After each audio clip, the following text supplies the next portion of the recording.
the pressure because of the text messages that have been made public, that Charlie was under a lot of pressure from a lot of pro-Israel donors. And again, we know Charlie was advocating to President Trump against this war. Yeah, you know, sometimes you look at the polling data and there are numbers that just jump off the screen at you, and this is one of those. Because just take a look here. MAGA GOP view of Trump.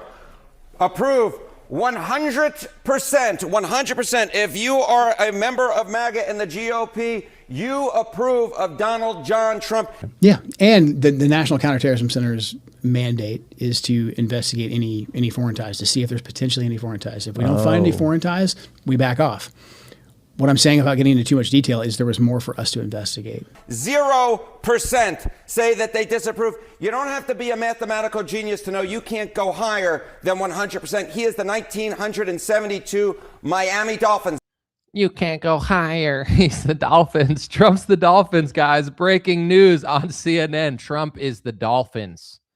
And you're a conspiracy theorist if you think he's not the Miami Dolphins. No, just kidding. But today we're going to talk about a few things. First of all, the former director of national counterintelligence, Joe Kent, he was at probably one of the highest levels of counterintelligence when it comes to counterterrorism, or intelligence for counterterrorism. Sorry, but he has left the Trump administration. He says that he thinks that Trump basically went against American interests for Israel, essentially, and also said that he was trying to investigate foreign ties into Charlie Kirk's assassination, and he was told no by the Department of Justice and the FBI. Talk about that.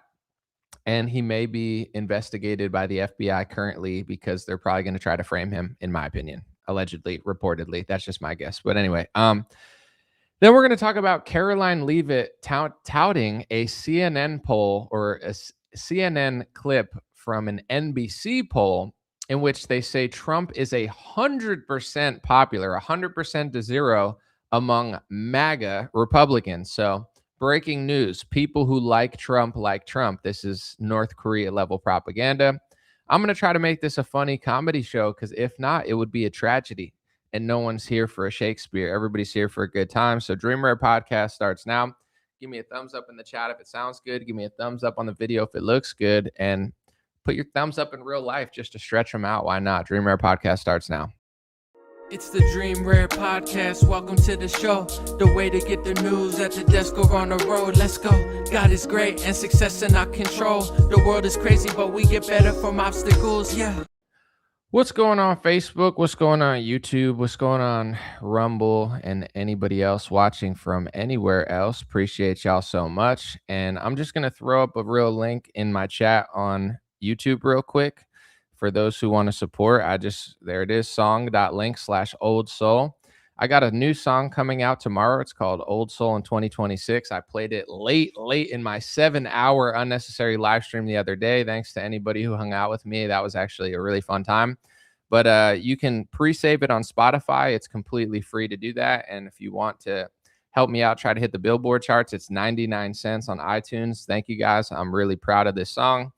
And I got a music video coming out tomorrow. So it's called Old Soul in 2026. Look out for that. Thanks for those who heard it. Great intro song. Thanks. I work out. No, I'm just kidding, but appreciate y'all. Not kidding, but you get it. Let's just get into it. Tucker should have interviewed you instead of Glenn Greenwald, someone said. Well, that's flattering, but I like Glenn Greenwald. And, you know, I would go on Tucker's show, obviously, if he asked me. But then the people that must not be named would try to ruin my life for the rest of my life, even though they're already trying to do that. So, you know, with great podcasts come the entire intelligence apparatus and foreign nations coming after you. So I'm in no rush to join Tucker's podcast, because it would be a huge blessing and also a curse in some ways. But let's get into the Joe Kent stuff. If you haven't, I would say this was, in my view, the most important interview of the year. You know, there's a lot of good interviews. I think Tucker does great work. There's other people who do good work, but the reason I think this is a must listen, if you have 2 hours, you know, if you don't want to listen to it, you don't have to. I could just brief it for you, but really, if you have the time, you should listen to this. Joe Kent is somebody who served in the United States military and multiple different parts of the government for decades now. He lost his wife to ISIS in one of the wars in the Middle East. He served in the Middle East. He's fought Iranian proxies in the Middle East. He ran for Congress at one point, and then he got picked as the director of national counterintelligence. There's going to be a lot of smears on his name now, of course, because obviously it makes sense. He left the Trump administration. He says he thinks this war was basically started for Israel, and he just can't, bring himself to be a part of this administration anymore. So of course they're going to say, oh, he's this, he's that, and everyone's entitled to their opinion, but let's not. And they're probably going to try to throw this guy in jail because they're going to say he leaked classified information. I think with the government, it seems to be that it's basically like if you give them, what's the old saying? It's like, if you give me a man, I'll show you the crime. It's supposed to be the other way around, innocent until proven guilty. But with the government, sometimes they're like, okay, who do we need to make look guilty? We'll find a way to make them look guilty. And my proof for that, and I'm going to go on a passionate rant right now. I'll read the comments after. Nobody from, excuse me, do you mind if I take a sip of my latte real quick? Because one, I'm a little stuffed up. Two, this is going to go cold, and I really want it before my rant. I want to get that caffeine in me.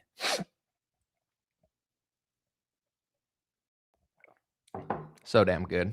Such a simple thing in this world that I love. But no one from lockdowns is held accountable. We lived through a sci-fi horror movie, right?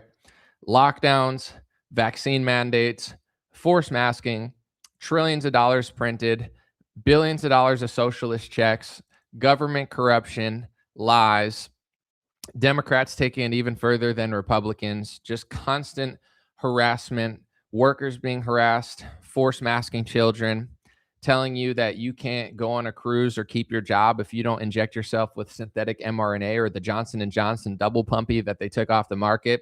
We lived through one of the most insane, most tyrannical sci-fi horror moments of my life. And not one person has been held accountable from that. In fact, I don't want to get too hyped up because, as the kids are saying nowadays, you want to keep your cortisol level lows. You don't want to spike your cortisol. You want to stay calm. Makes you more handsome, so they say. I don't know. But anyway, in general, Trump gave Fauci an award after January 6th, right? His supporters got set up at the big Fed trap, and then Trump, on his way out of office, he pardons a few foreign spies and handlers, you know what I'm saying? And then gives Fauci an award. No one's been held accountable. Trump claims that the biggest scandal of his lifetime was the Russiagate, where a bunch of neocons and warhawks and sneaks tried to essentially get him to start the war with Russia that Biden started. Trump didn't seemingly want to do it. So they tried to frame him, right? They tried to impeach him. I think they did. Did they impeach him? But he didn't leave office. Like, I don't even remember. It's so much stupid drama because they're always lying about everything. They went after Trump. Trump claims that they stole the 2020 election, that they literally cheated to let Joe Biden in for 4 years, which opened the border and tens of millions of illegals came over the border. And now they're talking about, we don't know who the sleeper cells are because Joe Biden just left the border open. Nobody's been held accountable for that. So I have to stay calm. I don't want to get stressed out today. You are retarded if you think Joe Kent deserves to go to prison or deserves to be investigated, but none of these other people. Like, you're literally retarded. I don't have any other nicer way to say it. You're a retard. No one's been held accountable for Russiagate. No one's been held accountable for lying about Trump and trying to frame him, if that's even true. No one's been been held accountable for 2020. Not Big Pharma, not the politicians, not the Fauci types, not the people who purposely lied and made a fortune, not the people who terrorized your kids and your family, not the people who tricked you into getting an mRNA injection or tried to take away your job. Not a single one of those people will ever be held accountable. They're just going to keep getting money from Donald Trump. Donald Trump meets with Pfizer, right? Gives them a socialist deal. But remember, brainwashed boomers who watch Fox News say, I'm a socialist or I'm a liberal or I'm a communist. Trump's a communist. Trump's a socialist. I'm more right-wing than Trump economically. I'm more like Ron Paul socially. I'm way more right-wing than Trump. Trump's like super liberal compared to me. I think he's just like, who wants money? I want money. He's like Mr. Krabs, like you give him money, he doesn't care. But it's like none of those people were held accountable. And now these people are trying to tell you, oh, you know who we have to go after? Joe Kent, because he was the director of national intelligence, humiliating the intelligence communities, humiliating Donald Trump's administration by stepping down at one of the highest positions and saying, listen, I have all the information they have. He said he's not getting into classified information, but everything that's declassified in the press, he's like, they're lying. They, and to be fair to everybody, not just Joe Kent, but everything they say he's lying about, they keep saying. It's like Karoline Leavitt tweets, there is no imminent threat from Iran in America. Yet it's a conspiracy theory. It's anti-Semitism when you say it. Marco Rubio said that the imminent threat was the fact that Israel was going to attack Iran, and then we were going to go to attack. So either join in on the attacks or we're sitting ducks in the Middle East and they're going to get our troops killed, which is what Antony Blinken said that they tried to do to Obama and Joe Biden, but somehow they resisted it. Trump just bent over and said, give me all your donor money. You could have the country and we'll just call everybody anti-Semites. Okay. And then Joe Kent yesterday, they're all freaking out that they're like, he's saying that we did this for Israel, blah, blah, blah. Then Trump puts out a True Social. Of course, it's like an essay because God forbid he uses like, under 400 characters, whatever. And he comes out and says, hey, it wasn't us that attacked the oil field. It was Israel. Please don't retaliate on Qatar, because right now Donald Trump is destabilizing the Middle East. Of course, it's always been destabilized in the last couple decades, if not forever. But there are a few nice parts of the Middle East. I know you're not going to know that if you watch Western propaganda Zionist television, but the reality is, and some of these are our allies. I don't know if they're Israel's allies too. Some of them probably are, but some of them, maybe they disagree with Israel. I have no idea. But when it comes to Qatar, super clean, super safe, super nice, super great place to visit. There's a lot of fights there. Every time they have UFC events in any of these places, everybody's like, wow, it's way nicer than Newark, New Jersey. They have a fight in Newark, New Jersey, and all the fighters are like, holy crap. I had no idea what I was getting myself into. I stayed at an Airbnb. It's insane. They go over to Azerbaijan or Qatar or Saudi Arabia or the UAE, and everyone's like, oh my gosh, it's incredible. So I'm not saying they have no issues. I'm just saying Dubai was nice and safe. Saudi Arabia is nice and safe. Qatar's nice and safe. Now they're not. They've ruined these countries essentially, not forever, but Qatar, they had $20 billion worth of damage done to their oil. Saudi Arabia reportedly had oil attacks. There's attacks at the Dubai airport. All of our allies in the Middle East that were actually clean, nice, and safe are now in chaos. And Donald Trump's getting a little bit frustrated now. And he tweeted out, he was like, hey, we're not doing this. This is Israel. Don't attack us. Don't attack Qatar. It's them essentially. He's like, but if you do attack them, then I'm going to attack you. By saying that, he's basically admitting that Joe Kent is telling the truth. He's like, oh, it's a conspiracy theory and it's anti-Semitism. Then how come one day you say it's anti-Semitism, then the next day Marco Rubio says it? One day it's anti-Semitism, the next day Karoline Leavitt says it. One day it's anti-Semitism, the next day Trump is on True Social saying exactly what Joe Kent literally just said, and that's declassified and out for everybody. It's an absolute joke. And then I'm like, I'm sorry for referencing Facebook so much, but it's my life. It's my podcast. If it bores you, I'm not sorry. I don't know what else to do. It's my life. I post something on Facebook. Some boomer's like, but they don't have human rights in Qatar. A NASCAR driver, not that it matters racially, but it's the whitest sport in the world. You know what I'm saying? NASCAR, it's Southern. I'm not saying no one else enjoys it, but you know what I'm talking about. It's like saying someone's voice is gay. You know what I'm talking about, right? I don't work for NASCAR, so I'm not going to get fired. But it's the whitest sport. It's probably the most right-wing sport. It's the most classic, I'm saying Southern redneck type vibe sport. And I don't mean that disrespectfully. I'm just saying. And a racer got suspended for saying someone had a gay voice. You're worried about human rights in Qatar, a place that you're never going to go, but you're not worried about human rights in America? Where's our human rights to say you're gay? Where's our human rights to say you have a gay voice? In the most right-wing sport in the country, potentially in the world, NASCAR is a niche American classic sport. You can't even say someone has a gay voice and he can't keep his job. Where's our human rights? You can't go to a job because the CEOs of Pfizer, Moderna, and Johnson & Johnson and the federal government decided that you need a vaccine mandate to show up for work. Where's our human rights? These idiot boomers who just listen to Maria Bartiromo. Polly want a cracker. Give Maria Bartiromo a cracker. She's hungry. She's been hungry for 20 years. Give that harpy a cracker. She's been squawking uncontrollably on the television for 30 years straight. These boomers, someone give Maria Bartiromo a cracker. Wah, wah, Donald Trump's great. Wah. Does anybody have a Ritz or a Toll House for this woman? Where's my human rights? You can't even say someone has a gay voice in NASCAR and you can't keep your job. Yet a 65-year-old on Facebook is like, there's no human rights in Qatar, so let's just blow up the schools and stuff. It's like, what planet do you guys live on? And then to parlay this into the second part, I'm just going to play this clip again because, like, this is more retarded than North Korean propaganda. At least Kim Jong-un had the respect to win the election like 99.4% or 99.6%. Where's the 0.4% and the 0.6% going?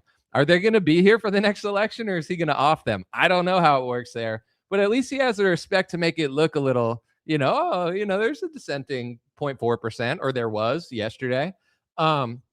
Not Trump and Karoline Leavitt with the collaboration of CNN and NBC. No. Trump is 100% popular, guys, even though the betting odds, I would never advocate for betting on politics. I think it's insane. However, as somebody that understands how things works, betting odds and those type of analytics are the best indicators of the chances, right? It's like if you watch a football game and one of the team is the favorites, it doesn't mean they're going to win, but the bigger favorite they are, the more likely they are to win. That's just the odds of it. But there's human nature, so it could play out anyway. There's been upsets forever, but for the most part, most of the favorites win. You look at the betting odds, the GOP has almost no chance of winning the House. They're down 20%. So that means 4 out of 5 times the election goes off, the Democrats are going to win the House. I'm almost certain they're going to win the House. I would, in my own head, if I could change the odds, I would say it's 95 to 5%. But, there's a long year. Anything can happen. But I don't think the GOP really stands a chance, but a little chance. Okay. You go to the Senate. The GOP was up 80-20. It was supposed to be lock for the Senate for the GOP, lock for the House for the Democrats. That's how it was like 7-8 months ago. Now it's 50-50 and it's slowly going in the Democrats' favor. So the Democrats are now massive favorites to win the House and they're favorites to win the Senate, which they had no business winning. Literally all Trump had to do is not be a full-blown retard like Mark Levin, and we would have won the Senate. But so we have the technology, we have the betting odds, we have the analytics, we have the real data that actually is closer to the truth that shows Trump is blowing it on all fronts. But listen to Karoline Leavitt and CNN and MSNBC magatards, because Trump is 100% popular among people who like Trump. Did you know that people who say I like Trump said I like Trump? 100% of the people who said poopy scoopy poopity scoop just said poopity scoop. 100% of the people who did this did this. I mean, that's what this is. Obviously, there's never 100% to zero, but they must have called like 200 boomers that consider themselves Trump supporters. And they're like, hey, Trump supporting boomer, do you support Trump? And they go, yeah. Well, I guess that's everyone then. Here's the propaganda mixed up with Joe Kent explaining the Charlie Kirk stuff, which I will talk about after. This happened. I'm not saying that at all. I'm just saying there's unanswered questions. We know the pressure because of the text messages that have been made public that Charlie was under a lot of pressure from a lot of pro-Israel donors. And again, we know Charlie was advocating to President Trump against this war. Yeah, sometimes you look at the polling data and there are numbers that just jump off the screen at you. And this is one of those. Because just take a look here. MAGA GOP view of Trump. Approve 100%. If you are a member of MAGA and the GOP, you approve of Donald John Trump. Yeah, and the National Counterterrorism Center's mandate is to investigate any foreign ties, to see if there's potentially any foreign ties. If we don't find any foreign ties, we back off. What I'm saying about getting into too much detail is there was more for us to investigate. 0% say that they disapprove. You don't have to be a mathematical genius to know you can't go higher than 100%. He is the 1972 Miami Dolphins.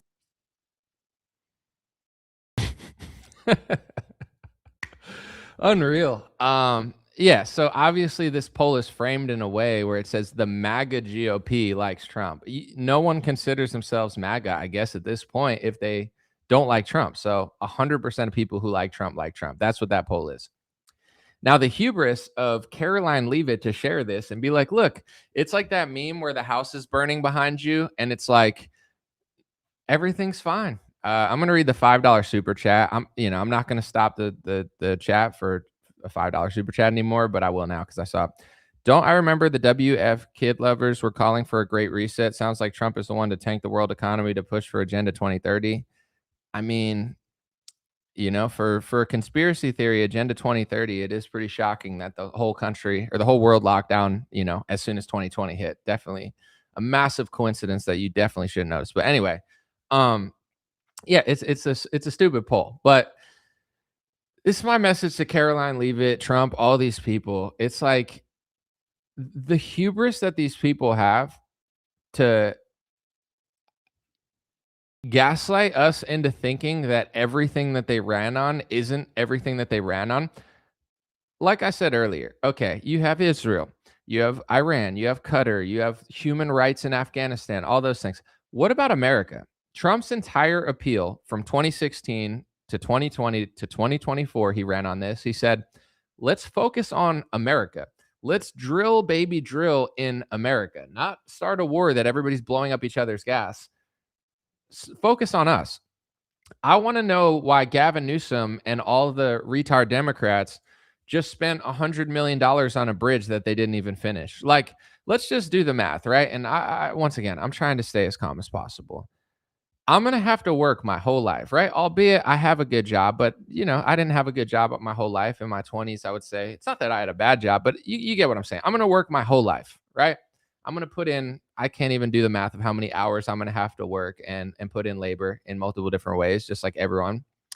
And I'm never going to get a fraction of the money that Gavin Newsom just wasted on a bridge. Like, I have to work my whole life to make like pennies, and Gavin Newsom's like, oh, $100 million bridge. Oh, well, just doesn't work. Guess I just wasted $100 million. Then why do I have to pay taxes every year? Why am I getting robbed and harassed by the IRS every single year when Gavin Newsom just wastes $100 million like that? And no one cares. It's just like, oh, we'll just go into further debt and inflate the currency and make poor people pay for everything. Doesn't seem very fair. Trump and Pete Hegseth, the F-list actor, if you were trying to like cast somebody cool for like the military, Pete Hegseth wouldn't even finish in the top like 90 percentile. But if you were trying to like cast some like drunk loser, like obvious puppet who, is just like a clown, then he might be like a good actor for that role. But Pete Hegseth is on. He's like, yeah, we need $200 billion. We need $200 billion, dude. I mean, what do you think? The bad guys are going to fight themselves? $200 billion, dude. All right, you need 200. So I have to work my whole life. Gavin Newsom just wastes $100 million from a bridge. I'm never going to see $100 million, by the way. I don't have that type of like psychopathic mentality to go to those lengths. It's just not in me. But I'm never going to see $100 million. $100 million goes into a billion 10 times. 100 million times 10 is a billion. A billion times 200 is 200 billion. That's how much money Pete Hegseth wants for his war in Iran for his Israeli handlers that don't exist, bro. So I have to pay taxes so Gavin Newsom can build a bridge for $100 million times 10 times 200. What is that? Times 2,000. And then Pete Hegseth wants 2,000 times 100 million to fight a war with Iran, in which is destabilizing the only parts of the Middle East that I'd ever actually want to visit, the nice, safe, clean parts that have MMA fights and boxing fights. Sounds like a pretty shitty deal. Sounds like a pretty, what do we get out of this? We get increased terrorism in America. We get more H-1B workers and foreign students that, as we're getting replaced by artificial intelligence, maybe if we're lucky, we'll get another vaccine mandate and a lockdown so Trump's skis-ball Epstein friends can make more money in the pharmaceutical industry or something. Like, what do we get out of that? But here's my thing also. If you're going to do all this stuff, right, like the drunk F-list actor, Pete Hegseth, the Adelson puppet, Marco Rubio, Karoline Leavitt, the 20-year-old chick who looks like 45. She's hot, don't get me wrong, but I'm just saying she's just like, very mature. Let's just put it that way. But now to me, she's like a bigger clown than Karine Jean-Pierre. and Trump's merry band of like literal clowns, Tulsi Gabbard, who's nuked her entire career. It's like, do I want to get arrested by Donald Trump or do I want to suck him off, metaphorically, his shoes? Yeah, she's got to lick his boots, because if Tulsi Gabbard didn't just do what the deep state wanted, they'd probably try to throw her in prison like they're going to do Joe Kent. So Tulsi Gabbard is now a captured, you know what I'm saying? Please don't hurt me. Poor Tulsi. But if they're going to run for 8 years on, let's focus on America, let's get out of the Middle Eastern wars, it's a complete waste of time. It's a complete waste of money. The whole reason our country sucks is because we're looking over there and we're not focused on here. That's his whole campaign, literally the entire thing, the entire time. If you're going to do the opposite, at least have the thoughtfulness to be like, yeah, no, you know what? I know why people might not think this is the right idea, but it is the right, like something like that. You know what I'm saying? I know this is a tough idea. I know you don't fully agree. I know we're going to lose a lot of people, but give us a year, give us 2 years. Trust me, you know, we'll make this work, but we respect you. That's not what they're doing. It's like they're more mad at us than they're mad at Peter Strzok and all these people that they pretended to be mad at for. Well, look what Lisa Page did. And people wondered why I didn't cover that stuff as much as everybody else. I told people, I mean, you could watch videos. I made videos in 2017, 2018, whenever that was. I made some of the best videos on the Russiagate hoax. I said, they're lying. They're trying to frame Trump. They're trying to push him into war. They're trying to kick him out because he won't work for the donors. I said all that. I got some of the best reports on it. It's not that I didn't cover it. I did cover it, but I didn't cover it every day. You know how many Republican news were covering that every day? The reason I didn't cover it every day is because I know that the people that are talking about it are completely unserious about what they're talking about. Everything's like Peter Strzok, Lisa Page, Peter Strzok, Lisa Page, Adam Schiff. What about him? Trump's probably going to, you know, he's more likely to throw Tucker Carlson and Joe Kent in jail than he is Peter Strzok or Lisa Page or any of these people that they cried about forever. You know, it's like it's all just a joke. There's no one going to be held accountable for lockdowns. They locked the entire world down, destroyed a bunch of businesses. We lost tens of thousands of people to drug overdoses and things because they had no job and no sense of purpose because the government took it away from them and basically harassed everybody for 3 years straight, stressed everybody out. Not a single person is going to be held accountable. And then I've seen people like Brick Suit, the old guy who wears a brick suit at Trump events to get attention. I've met him, I think, before once. He's a nice guy. You know what I'm saying? He's a nice guy. But I see him in the comment section of like a Megyn Kelly post, and he's like, well, you know, I mean, I think he might deserve it if he actually did the crime. And I said, hey, you pathetic fucking weasel. You grown man who shows up to Trump rallies, who'd probably suck off Donald Trump before he talked about the Israel lobby, who just wants attention because it makes his ego feel good because people actually give a shit about him when he wears a suit that looks like a brick. You pathetic weasel. You think that Joe Kent deserves to go to prison possibly, but not the 1,000 people you complained about for the last year, not the thousands of people who orchestrated the lockdowns, not the thousands of people who cashed out on it and left a trail of millions of people that were abused and, you know, completely had their businesses and lives destroyed over this. You pathetic, fat fucking weasel. Excuse my language, but it's like this. These are the Trump cock gobblers now, like Brick Suit, who will advocate for people getting thrown into prison because they said, I don't want to work for a government that's controlled by Israel anymore. This war is not legitimate. You know, that's what we get from the MAGA. You know, this is the new MAGA movement. It's Mark Levin, it's Ben Shapiro, it's cock gobblers like fucking Brick Suit. You know what I'm saying? Gunther Eagleman, his IQ is probably in the single digits. Cat Turd, the fat retard boomer who says he's gotten in 50 bar fights. 50 bar fights, fat boy? 50 bar fights, fat turd. Yeah? After 5 bar fights, I'd be like, bro, I think you need help. After 10 bar fights, you should probably, you know, at a certain point, have a conversation with a police officer. After 20 bar fights, you need to be, someone needs to help you and send you to psychiatry. After 30 bar fights, something's wrong with you. 50 bar fights, you need 15 different things at once and to calm down for 5 months. But Fat Turd, the Trump cock gobbler, trust me, you know, he's been in 50 bar fights, he told people. So this is MAGA now. It's retards like that It's all of the neocons, the deep state, the Zionists, the donors, the swamp. Now it's Karoline Leavitt with an NBC poll on CNN, because I guess we could trust CNN and NBC polls that say 100% of Trump supporters suck them off or something. And then the second that we dissent, they don't even want our vote anymore. People say, when you say your party, what party do you mean? I'm a registered Republican. I voted Republican in every election since 2018. I'm the audience that you're supposed to be lobbying to for a vote. If you want to win elections, you don't win elections by, what's his name? I almost called him Barstool, cat turd and brick suit, deep throating Trump metaphorically. That's not how you win elections. It's part of it, but you need the RFK moms, the millions of people who know about big pharma. You need the independents. You need the anti-war crowd. You need to inspire millions of people to vote for you and not inspire tens of millions of people to not show up to the election. Biden and Kamala, the fake orchestration between the two, they lost the last election because they had no inspiration. So Trump won the election with some inspiration, but I would say even more importantly, potentially, is Biden and Kamala had nothing. So 20 million Democrats just sit home and say, fuck these people. They're funding Israel and Palestine. They're doing all this weird stuff. They're idiots. We didn't even vote for Kamala. That's how he won the election. So I voted for him. I voted all Republican last election. Okay. So let me just walk us back to where we are now, right? I don't need everybody to agree with me. I don't need the entire Republican movement to all be on the same page. It's not realistic.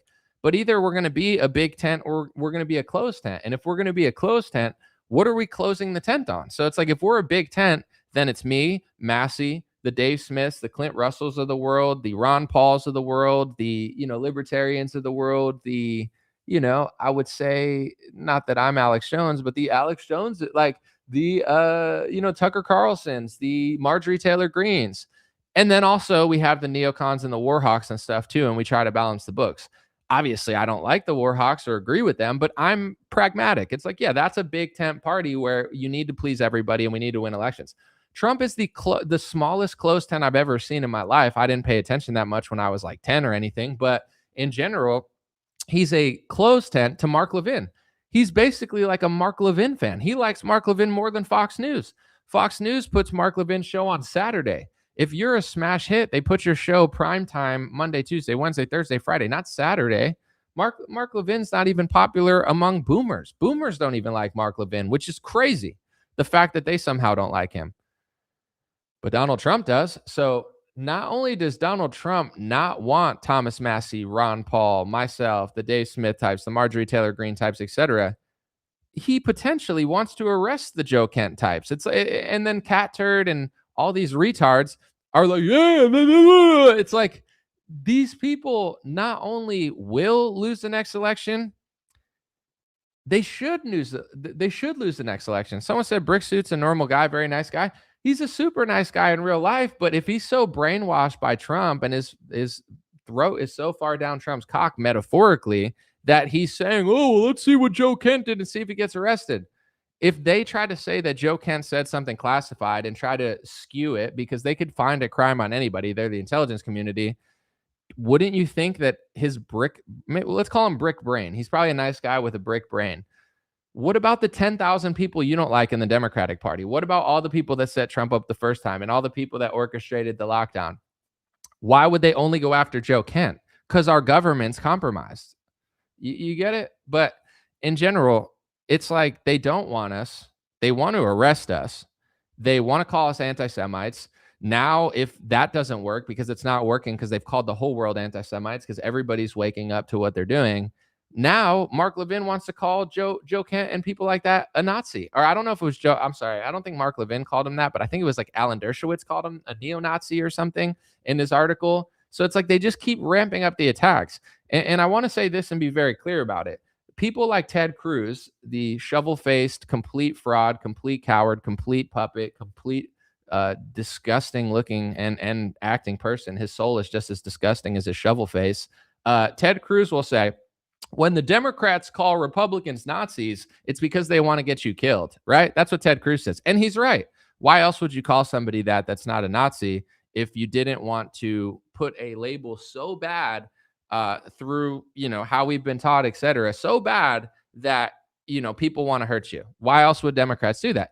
Shovel face, disgusting face and soul Ted Cruz is right. That's why Democrats are calling people Nazis falsely, right? But then how come shovel face Cruz doesn't say anything when his Zionist friends call everybody Nazis? Because they're doing the same thing.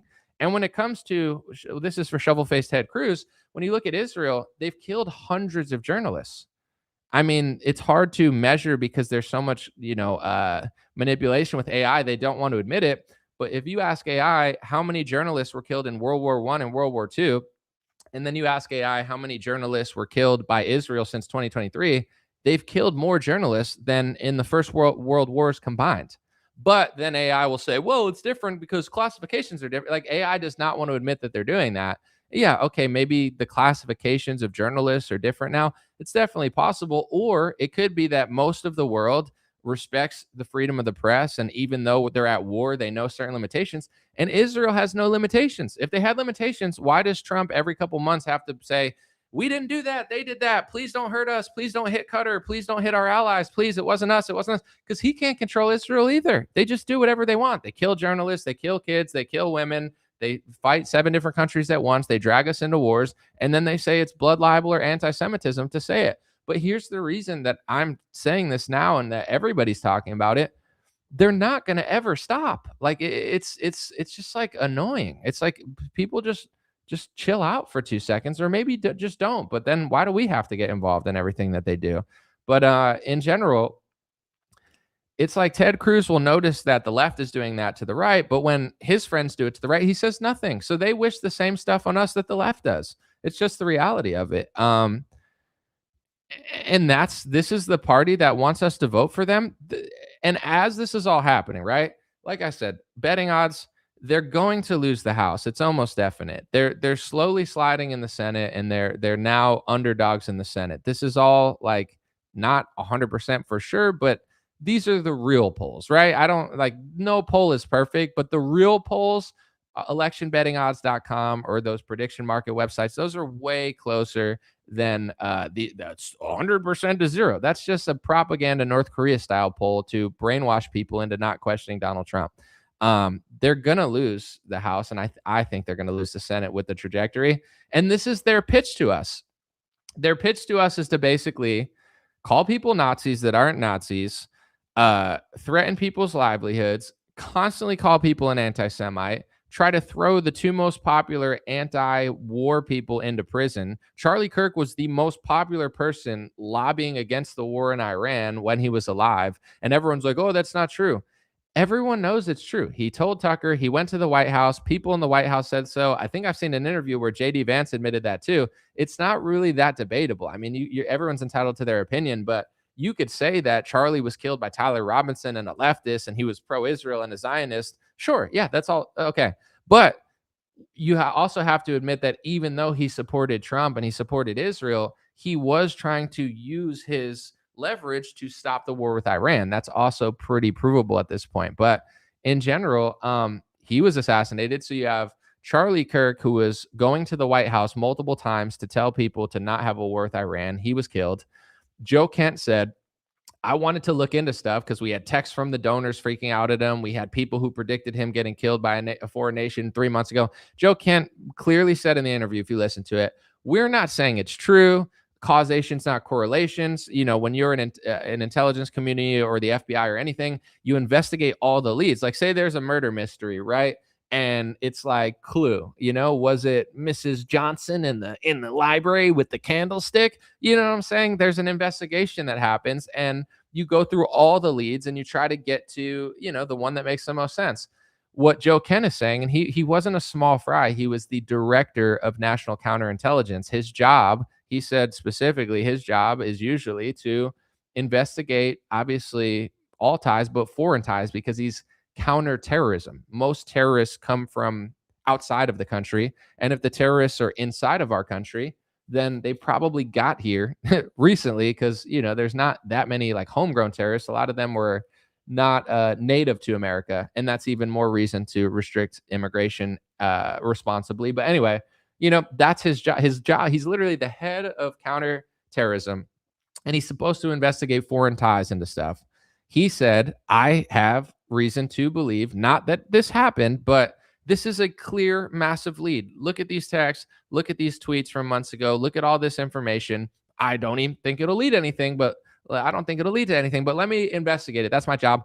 And he said that the DOJ and the FBI told him no. So Charlie was assassinated.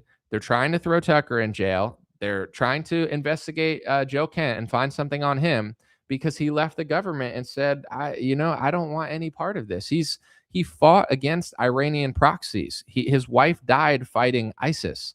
Like, this guy is not somebody who didn't put his entire life and career on the line for America to fight Iran.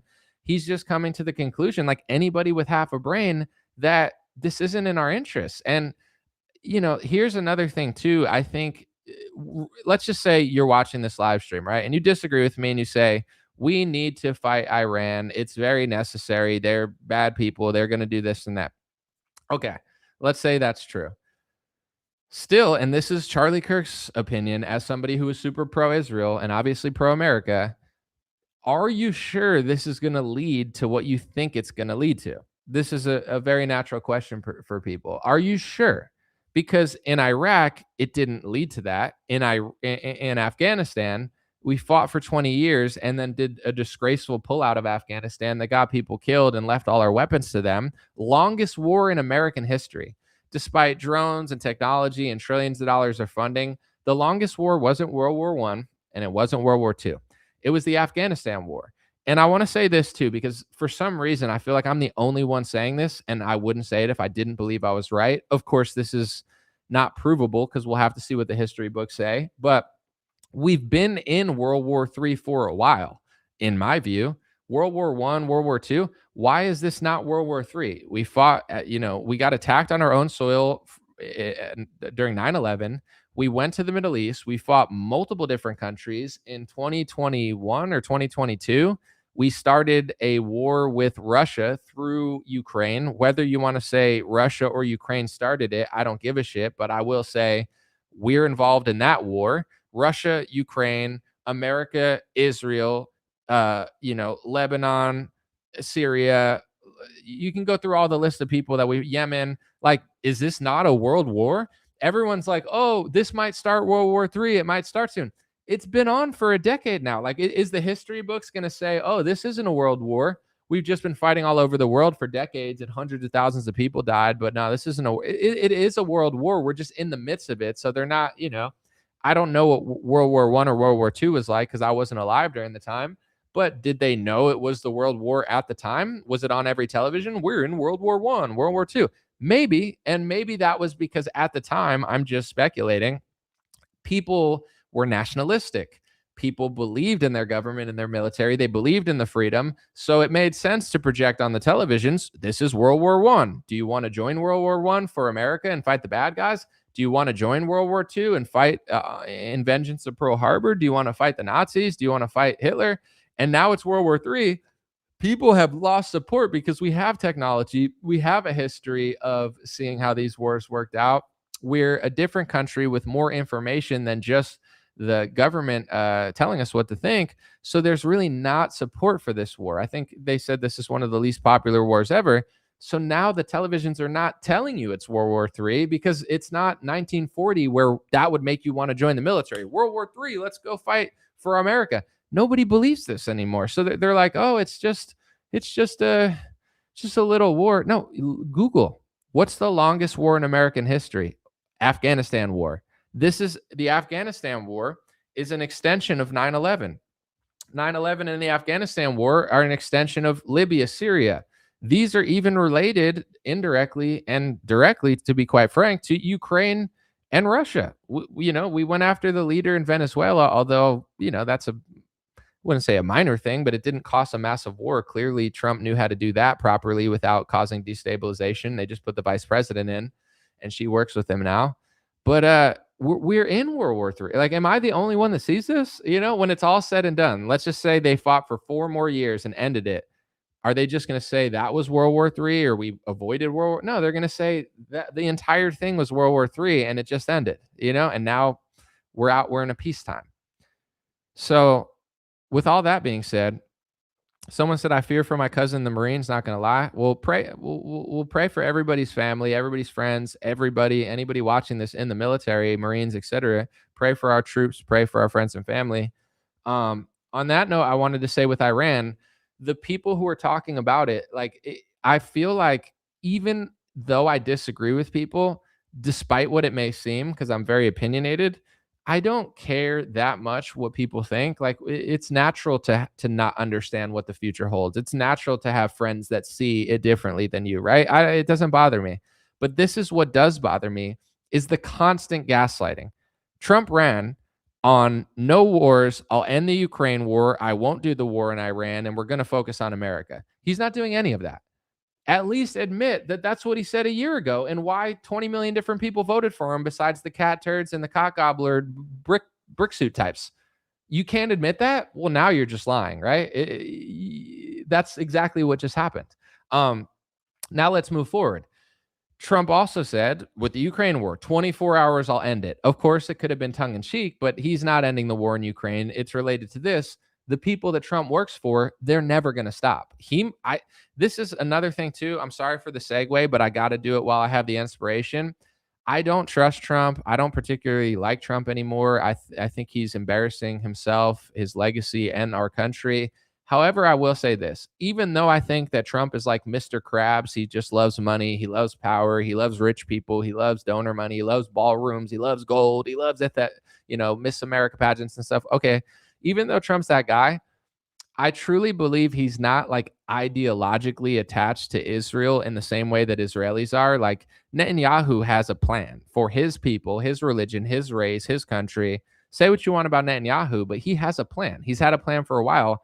He's ideologic, right? My people, my race, my religion, my country, our future. It's going to be how I want it to be, right? I don't agree with Netanyahu on almost anything, but in a weird way, and I'm not trying to say this to like suck up to him or anything. Of course, I don't want to get drone striked, but at the same time, he does care about his people, or at least, or maybe he's not. Maybe he's completely wrong and he's going to screw his people over. But he has an idea.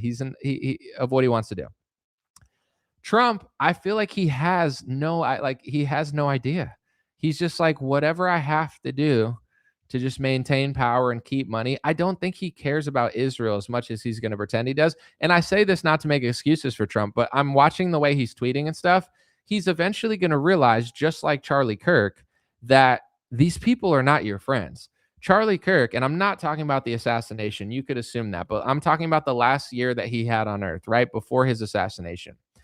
Entire life, pro-Israel, pro-Zionist, did everything that they wanted, bent over backwards as a Christian goy to do whatever Israel said. Like he did the most for Israel. Did they thank him? I mean, some people did, but look at the last year of his life. He was panicking. He was stressed. You could watch his interviews and he seems like so flustered and like he's like boiling, he's like, they're calling me an anti-Semite. They're calling Megyn Kelly Hamas. My donors are freaking out at me. I'm getting these texts. He was bugging out because he was like, I think he started realizing like, holy crap, I'm Truman in the Truman Show. And Christoph is just throwing things at me. Like, you know what I'm saying? I thought they respected me even 10%. And Charlie realized that they didn't respect him. He did everything they wanted. He made a huge name for himself, right? And then he tried to use his weight a little bit and be like, listen, I've done all this for you. I've worked for you. I've taken your money. I've done your propaganda. I've spit your Hasbro on every college campus in the world. I like America more than Israel, and I don't want this war. And they freaked out at him. And Charlie sadly realized in the last year and two of his life that he probably knew that all of his biggest critics from the past were right. All the people he thought were anti-Semites, all the people he smeared and blacklisted, he probably started realizing they were right. And then he got assassinated. And now everybody that was pressuring him and hassling him from the pro-Israel side are acting like it wasn't existing. Now you go to Trump. He's done the most for Israel. He takes all their money. He does whatever they want. They want to give him awards. Alan Dershowitz and Miriam Adelson are in Israel talking about how Trump should run a third term. Trump is, excuse my language, I don't know if this is a slur, but it's just funny. Trump is like the top goy. He's like the #1 goy in modern history. He deserves like every award from Israel. He's done it all, right? They love him. They want him to run a third term. They want to give him $250 million more dollars. You know, he's the best for them. And what will Trump get in exchange for that, right? He's done the most for Israel. What is he going to get? He's on True Social panicking. What are you guys doing? We didn't hit them. Don't hit Qatar. You know, Qatar wanted to get Trump's favor. Now Trump's getting, Qatar's getting blown up. Saudi Arabia is getting blown up. Not the whole thing. I'm just saying certain parts of it. Dubai.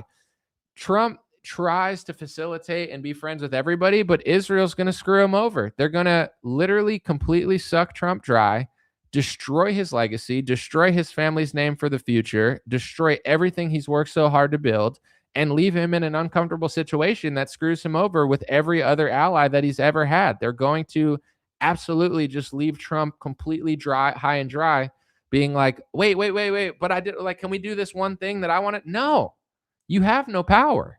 They're going to do to you what they do to everybody. Just completely leave you screwed. So I think Trump, even though I despise him, he's going to learn the hard way. I think 100% that he thinks that this was going to end soon. Like, let's just use another example, right? Trump said days ago, like he's talking about prosecuting the Wall Street Journal for someone said goy maxing, don't drone strike me please with a super chat. Yes, no drone strikes please on the Gentiles. Appreciate your super chat. But anyway, Trump said a few days ago he wanted to prosecute or try the Wall Street Journal for treason for sharing an AI image. It's kind of crazy, but okay. If it even is AI, probably. But to be honest, I didn't even look into it because I don't care. Like boats burning, like I'm not doing that type of reporting. That's on them. With that being said, he tried to make everybody believe that the war is basically over. He's like, I've taken out their military. They have nothing. They're weak. They're pathetic. They're done. Blah, blah, blah. Someone said goy is an anti-white slur. Well, it's like our N-word, right? It's a slur when someone else says it, but when you say it, it's like I don't know. You know, we're turning it into the N-word for the goy. I'm not doing that. I mean, that's hate speech, but I'm just saying other people are doing that, but I'm just trying to report on it.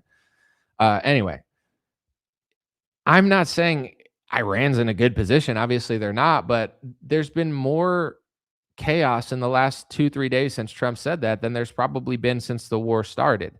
So just using logic, right? Even if you disagree with me on the war in Iran, Afghanistan has a way weaker army. They have nothing compared to Iran. Iran is way richer, stronger, more powerful. Afghanistan is nothing compared to Iran. And it's the longest war in United States history. We didn't know what to do with it, and we just gave it back to the Taliban and gave them weapons. So you're telling me because Jeffrey Epstein's friend on television told you something that you think this war is going to end really quickly and Donald Trump doesn't want you to question anything, so we're beating them up? Yeah, I'm sure we destroyed a lot of their military, but I bet they have way more weapons than he's admitting. In fact, I know that they do, and they have collaborations with people who have weapons because Saudi Arabia, Dubai, and Qatar are getting hit. I mean, Qatar lost 20% of one of their biggest oil fields and $20 billion. And Qatar's been trying to stop this war, I think, because that's just my guess. Mark Levin is like, I hate Qatar. Everybody's calling everybody Qatar. Qatar's our ally. Israel's our ally. To be honest, 2 years ago, I never even knew about Qatar. Like, I'm not that well-versed on every place in the Middle East. I know we have an air base there, but all the Israelis and all the Zionists are calling everybody Qatar, Qatar, Qatar. That just tells me that Qatar's probably the biggest ally next to Israel that doesn't want to do what they want to do. So then this war breaks out. Qatar probably never wanted it to start. And then Qatar gets blown up, even though maybe they are helping with it. But it's like, the point that I'm trying to get to is, do you think this is just going to end because Trump said it's going to end? You think it's a 2-week war because Trump said it's a 2-week war? All these assumptions are based off of what people wish was true. And here's another part of it. I'm sorry, but I'm just going to have to probably stay a little bit. I'm not staying as long as I did. I have other stuff to do today, but I really got to get this out because it's just the reality. We helped Ukraine and Russia and Europe, even though it doesn't help Europe. Europe's completely cucked and pathetic, but Europe wanted our help. Oh, Russia's going to take over Europe. No, they're not. They're lying. They had no plans of taking over Europe. It had way more to do with Ukraine and regional pressure from us funding and bankrolling weapons in Ukraine for a while. But, oh, Russia's going to take over Europe. Help us, America. We need your money. I don't want to give my taxpayer money to that, but I have no say. So under Joe Biden, we gave what? Hundreds of billions of dollars to Ukraine. Ready? Are you ready? And this is where even MAGA and even pro-war types are going to agree with me, right? I know you don't like most of what I say. I know you're going to agree with this, right? We gave Ukraine hundreds of billions of dollars. Now we're having issues. Our troops are dying. We're fighting wars. Our allies are getting bombed. Our straits closed that we can't open. If you want to scare Lindsey Graham, talk about a strait. That guy's such a flamer that just the word Strait of Hormuz bugs him out because he thinks it means like straight. So yeah, I don't want to scare Lindsey Graham. We'll just call it the gay of Hormuz for Lindsey Graham. But anyway, we need all this help now, and Europe doesn't help us. They're like, no, sorry, we're not interested. Okay. Ukraine, hey, we need weapons. We're going to get them for free, right? They have to be free. I mean, it's not even an option in my eyes. We gave you hundreds of billions of dollars for free, hundreds of billions of dollars worth of weapons for free. It's not a question. You have to give us these. Oh, no. We have to buy them from Ukraine. So I work my ass off my entire life to make fucking breadcrumbs. Our government steals my money, calls me all sorts of fucking names because they're controlled by Israel, sends my money to Zelensky, who just so happens to be the same race as Jared Kushner and Steve Witkoff and Kolomoisky and the guy who fled to Israel on corruption charges of Ukraine, even though they're less than like 2% of the population or whatever. But anyway, all that just huge coincidence that I just don't want to talk about right now. But anyway, we give them hundreds of billions of dollars of our taxpayer money. And then when we need weapons in exchange, they make us buy them. And Trump does it. And Pete Hegseth, the drunk F-list actor, frat bro, no, he doesn't have the balls to tell them we need them for free. We just gave you $100 billion. What the fuck is going on? So it's just like the 9/11. It's like, I'm not a conspiracy theorist. I'm just not a retard. So you piece the story together, right? Let's go through that, and then we'll get back to the Ukraine bullshit. All right. So we get attacked on 9/11. Thousands of people die in America. They knock down the Twin Towers. They find a passport in the rubble, which makes absolutely no fucking sense. Obviously, they planted that there to start the war, but okay, they find a passport. It says it's this guy. We got to go fight Al-Qaeda. 20 years later, an Al-Qaeda leader is in the White House spraying cologne with Donald Trump, meeting with the CIA director, and meeting with Marco Rubio. This is the official narrative, not my narrative. The official narrative is Al-Qaeda did 9/11. We need to go fight Al-Qaeda. 20 years later, an Al-Qaeda wanted leader that was on a wanted poster took over Syria, and he immediately gets invited to the White House. This is the official narrative. The official narrative of Ukraine is like, oh, we need to give them $100 billion, and then we have to buy back our weapons? Like you have to be a moron at this point. And it's hard. I know boomers are retarded, but it's hard for me to even fathom that there's a single person that fucking buys this bullshit still. How? I don't like the Ukraine war. That's a bad one, but the Israel one's good. Okay, doofus. Then why did they just buy weapons from a country we gave hundreds of billions of dollars worth of weapons from? Why? Why didn't Trump or Pete Hegseth or Rubio just get them for free? Because we're everybody's bitch. Our country is controlled. What the frick? Why are we buying them? And I don't even think I don't think Europe is wrong to not help us in the Strait of Hormuz, but it is a slap in the face. We're helping them, and they won't help us back. Why are we helping them in Ukraine? Ukraine's not for us. None of this is for us, and Europe has nothing to show for it. They're like a bunch of fruitcakes over there. They're like, Yas, let's replace let's bring in more migrants. Yas, what makes Ireland good is not Irish people. Yas. What are you talking about, woman? Ireland is cool because of Irish people.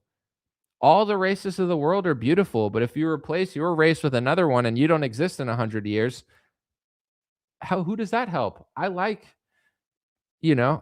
beautiful, attractive women with orange hair that are Ireland. When I go to Ireland, I would like to see a majority of Irish people. Is that racist? That Ireland is Irish?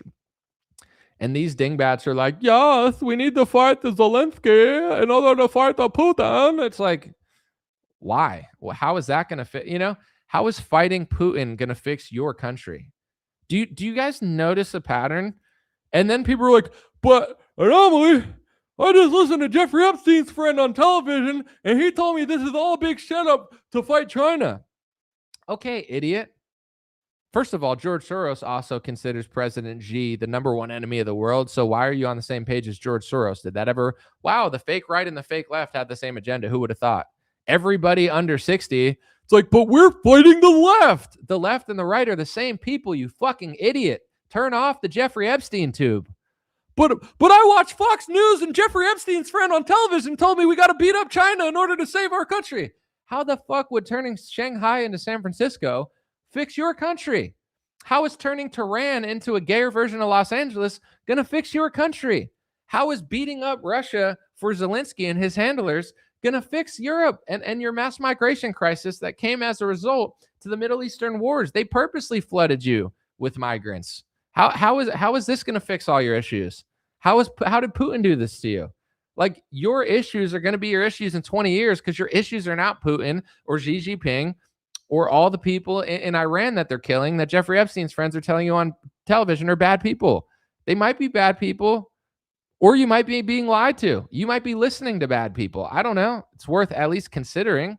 But it's like, we got to do this. We got to blow up the Middle East, destroy Europe, flood it with migrants, give Zelensky all our money, and then we're going to fight China.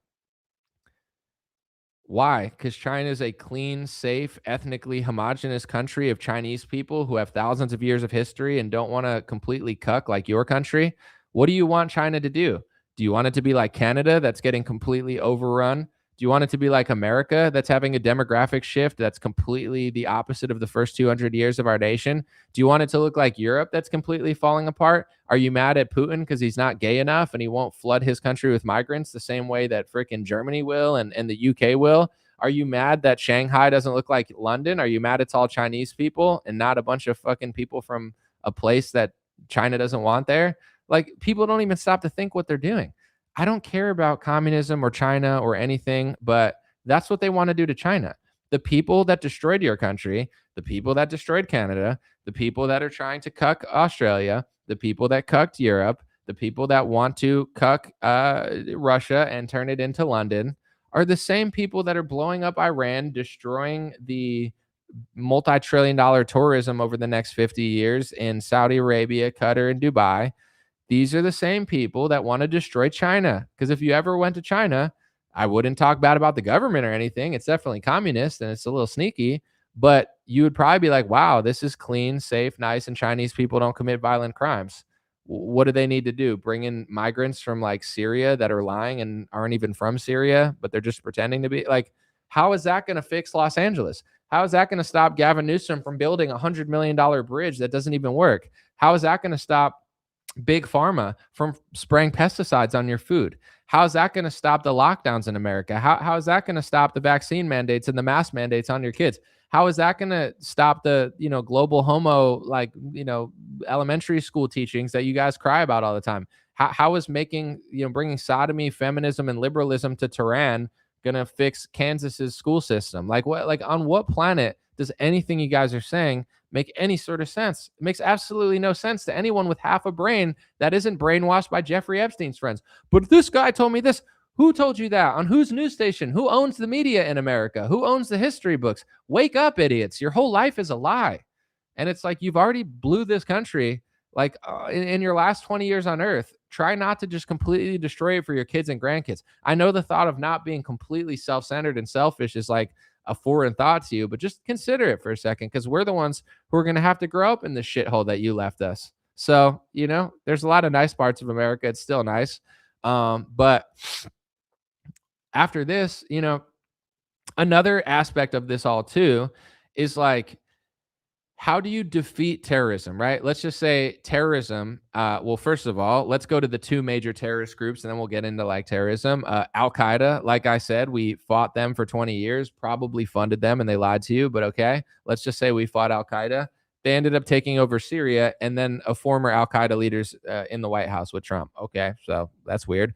ISIS, right? ISIS killed Joe Kent's wife. ISIS has apologized to one country before. Do you guys know what it is? Do you want to Google it?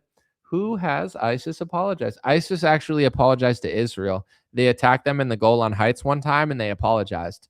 So if America and Israel are attached at the hip, and we're getting killed by ISIS, and America's fighting ISIS, why would ISIS apologize to our greatest ally? Wouldn't they be mad at them like they're mad at us? It's a little bit weird, but don't worry. Your retarded boomer parent who sits there slobbering, watching Fox News, destroying the future for their grandkids, they don't know this yet because I guess their IQ is like caveman level retard, and they're just drinking high fructose corn syrup, waiting for the Chicago Bears game so they can just slobber over it like animals. But apparently they haven't figured that out. So we're fighting ISIS. ISIS kills our troops, but ISIS apologizes to Israel. I guess that's just some massive weird coincidence that Jeffrey Epstein's friends didn't tell your grandparents on Newsmax.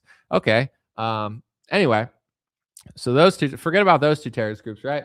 Let's talk about terrorism. Okay, so in Tehran and Iran, Joe Kent was talking about this too. The sanctions that we put on Iran caused mass protests, and it almost caused an uprising in Iran. So first of all, this, in my opinion, you could say that's an organic uprising.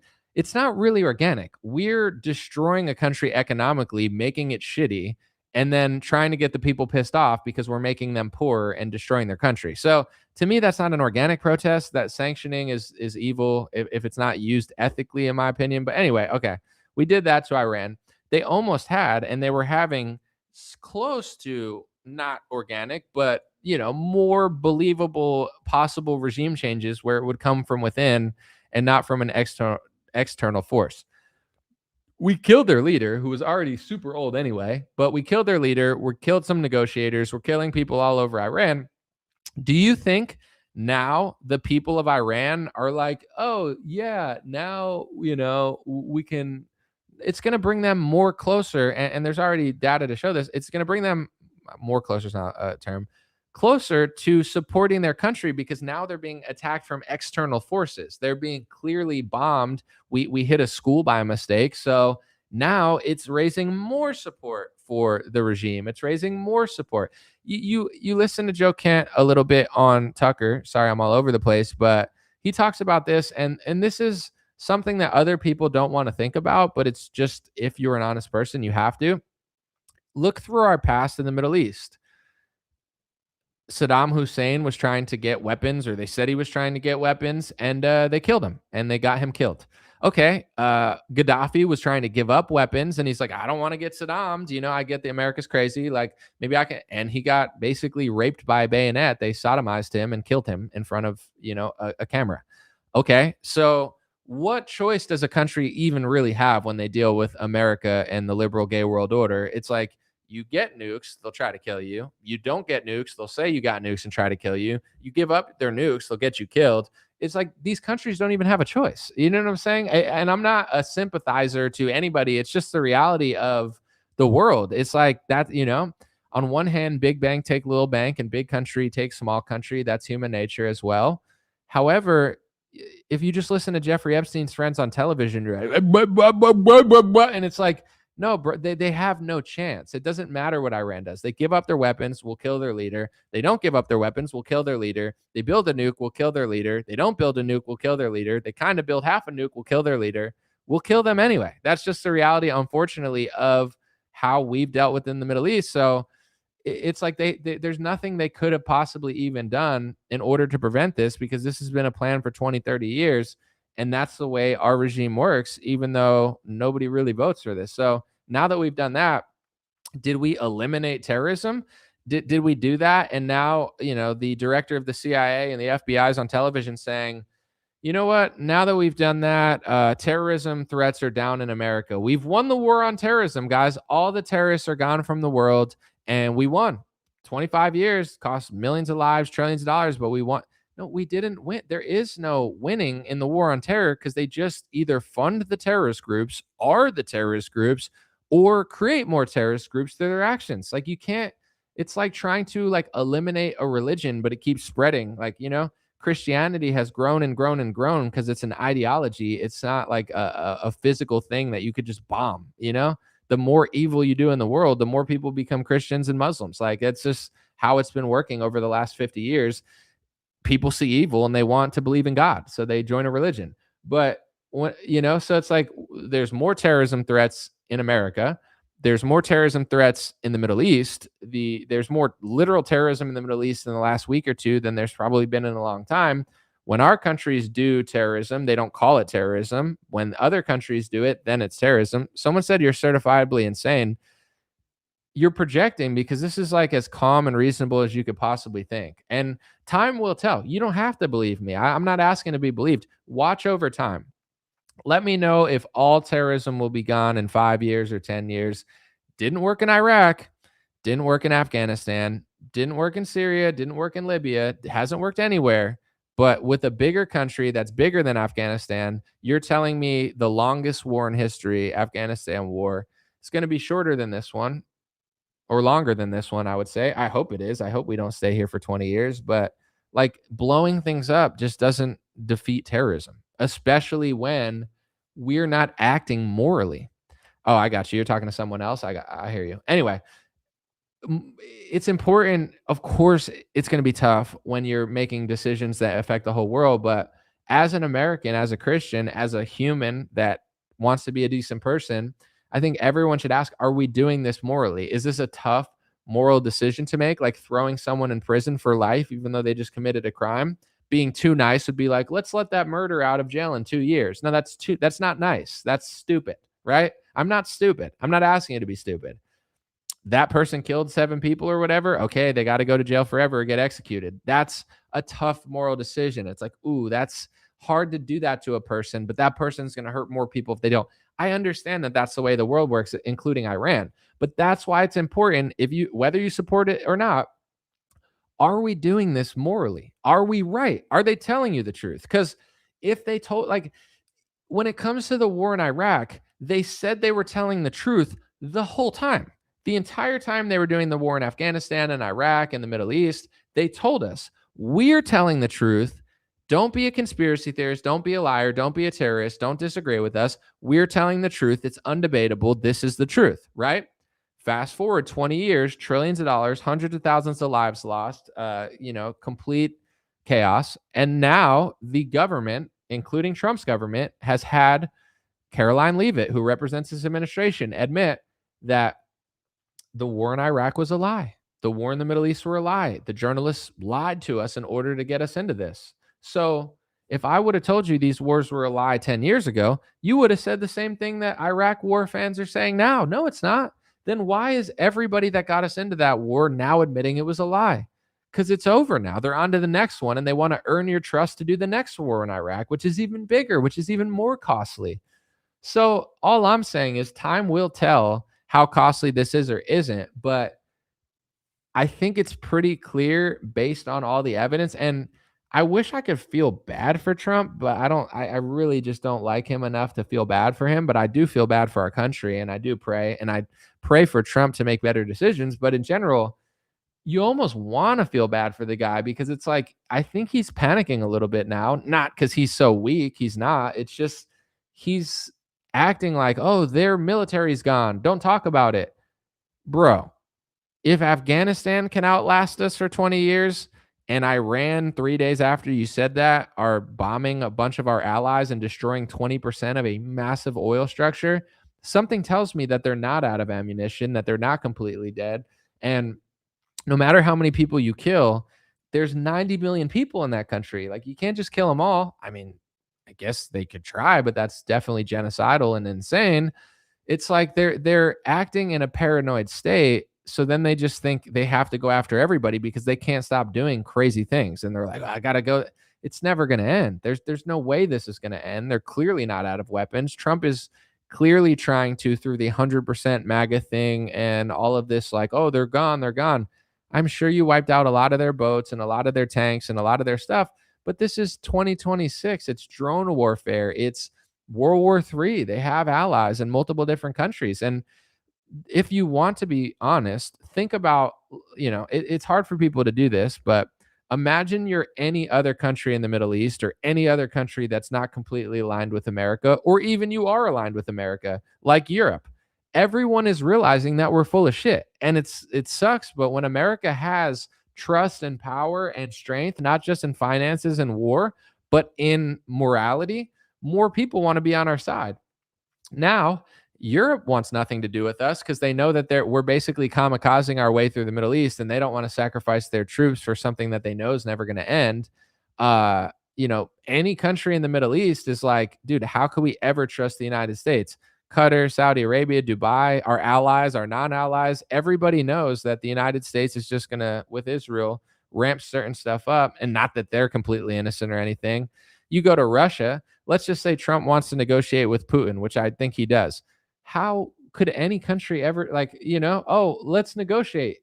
How many leaders have we either arrested or assassinated in the last 20 years? I mean, Saddam, Gaddafi, Bashar al-Assad got excommunicated from Syria. Maduro's in prison on some BS charges that they're making up. Soleimani got assassinated. He was a general. Khamenei or whatever his name is just got killed. Negotiators got killed.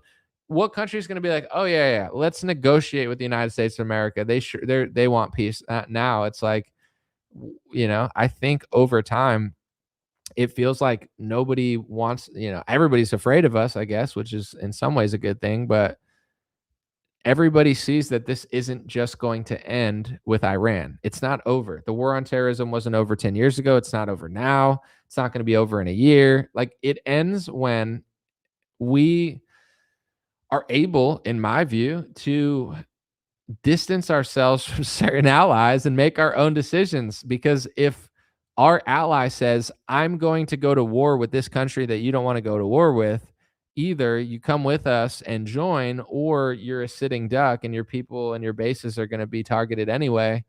That's not really an option. That's, someone said, you're just projecting. You can't shut up. You clearly think you know more than everyone else. I don't think I know more than everyone else, but what I will say is this. A wise and intelligent person, what makes somebody on Jeopardy smarter than your average person when it comes to knowledge, right? Like, clearly some people have like photographic memories that you can't just like come up with, but a lot of it is research and education and being curious of life. Have you ever met somebody that always wants to learn something new? And then have you ever met somebody that is so retarded and stubborn that they don't want to know anything? They're dumb, not because their IQ is so low. They're dumb because they have no zest for life, and they have their ego prevents them from learning new things because they'd rather just maintain what they know than learn new things, right? So me, I like to learn new things. When presented with new ideas, I like to consider them. I like to listen to both sides. I like to come to conclusions based on evidence. When it came to COVID, the reason I was right about almost everything, do I think I know more than everyone else? No, it's not like a know-it-all thing. It's just I know government lies.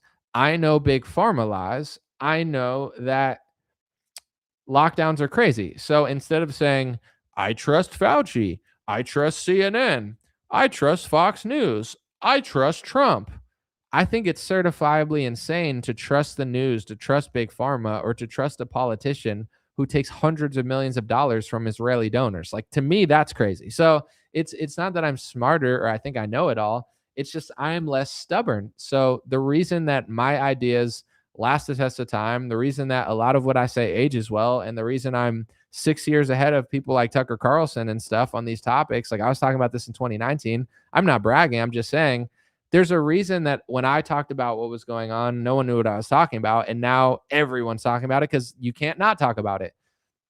I saw the pattern based on pattern recognition and the ability to not be stubborn about what I know.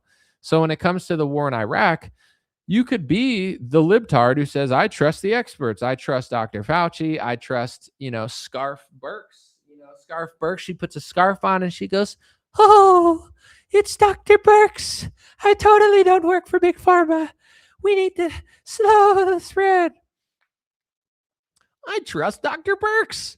She's an expert. Who am I? I'm just a dummy. I don't know nothing. I'm no scientist. I trust Anthony Fauci. He's like, yeah, we gotta get a vaccine. You gotta get a vaccine. Okay. That's your logic, is to trust government agents who sit on television? Well, yeah, of course I'm going to be smarter than you because you're a retard. So when it comes to the war in Iraq, do you want to be that guy? You want to be the guy who trusts the experts? Trust John Bolton. You know, John Bolton just said recently, it's on the top of his Twitter, saying Israel owns our government is anti-Semitism. Yeah, just trust John Bolton, CNN, a CNN NBC poll, and Karoline Leavitt, the parrot who works for the Trump administration, and the Trump administration who took $250 million from Miriam Adelson, who he said their family aggressively asks him to do things for Israel and probably likes Israel more than America. Oh, and he sent a foreign spy home on their jet in 2020. Look that up. So do I know more than you? Probably, but not because I'm a know-it-all, but probably because I have a way bigger library of information, and you're listening to Jeffrey Epstein's friends on Fox News, a Zionist news network controlled by the Murdochs, and they've been trying to manufacture war with Iran for 20 years straight. So it's like, do you just trust you don't have the intel? Well, Joe Kent had the intel, and he just said everything that I've known. I don't need the intel to see how things work. Like, if someone gave me $200 billion and said, hey, I work for Moderna Anomaly, here's $200 million, take the money and then sell Moderna. And then I said, okay. And it was public that I just took $200 from Moderna. And then every day on my show, I said, Moderna. I'm wearing Moderna shirts. I changed that from Dream Rare to Dream Moderna. Everything's Moderna. Are you a know-it-all or a conspiracy theorist or an anti-Semite if you say, oh, Anomaly sold out to Moderna? No, it's just basic common sense. The question is, are you a human with critical thinking skills, or are you an animal like a sheep or a cow that just sits there waiting to get sent to the slaughter?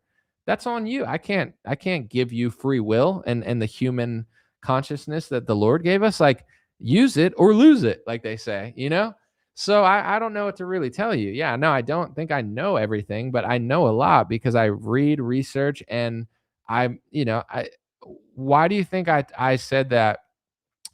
In other words, I said the Israel lobby seems stronger than the America First lobby because Trump and DeSantis are passing anti-Semitism hate speech rules into America, which make absolutely zero sense constitutionally, but also it makes them total hypocrites because they constantly tell the homosexuals and the black people and the women and Mexicans and Latinos and Muslims and everybody, like, you don't need speech rules. Grow up, snowflake. This is America. Freedom of speech. We could say whatever we want.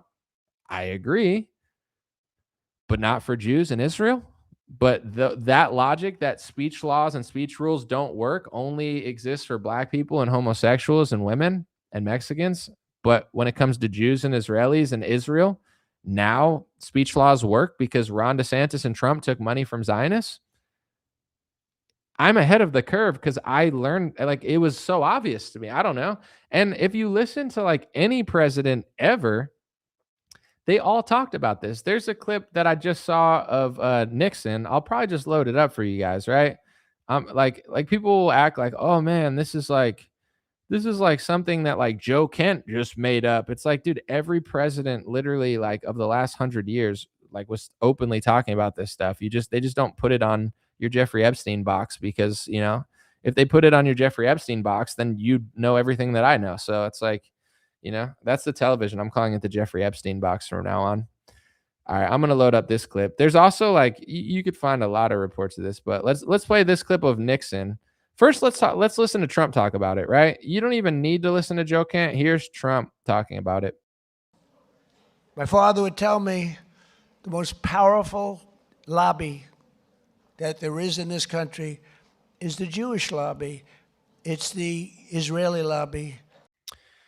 But when Joe Kent says that, it's wrong, right? Trump says it, but he doesn't get in trouble for saying it because he works for that lobby. Like he's basically attached at the hip for that lobby, so he can say it. Here's Richard Nixon saying the same thing. And this is probably why Richard Nixon got impeached.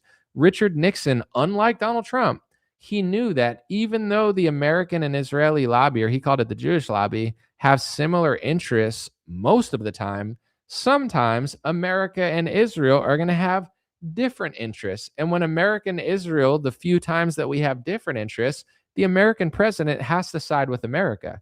This is what Richard Nixon said. This is what Joe Kent said. This is what Donald Trump doesn't seem to understand. It's really not that simple, and it's not hard to figure out. Here's the clip. Let me explain something about what is called the Jewish lobby in this country. Their belief is that being for Israel first means that does not mean you're putting America second, because they think it goes together. An American president, however, has to approach it in a different way, in my opinion. Usually what is best for America is also best for Israel and vice versa. But on occasions, for example, an American president must make a decision that does not, in effect, give the Israelis a blank check. I wish Nixon was the president, not Trump, because Nixon was based. He was like, I don't like Bohemian Grove. These San Franciscoites, they're disgusting. I don't even want to shake their hands. So I was like, based? Just kidding, but it's not really. It's funny. So, yeah, it's like none of these are actually new concepts. It's just they didn't tell us about this, so like nobody knew about it. There's one of let me see if I still have it loaded, of what's his name? He was a Jewish politician who ran for office. What can people remind me the name of? Oh, Goldwater, Barry Goldwater. All right, I'm gonna find this clip too, Barry Goldwater, and I think I could play the whole clip because it's probably so old they can't like copyright strike it. But if they do, if the stream goes down, it was nice knowing you. Hold on, legendary. I'm just trying to find this Barry Goldwater clip. He was talking to, let me see, not Pat Buchanan, but was it Pat? Oh yeah, he was talking to Pat Buchanan in this clip. So I think this is like CNN Crossfire or something. And my buddy found it in like he was going through like historical archives and he found this.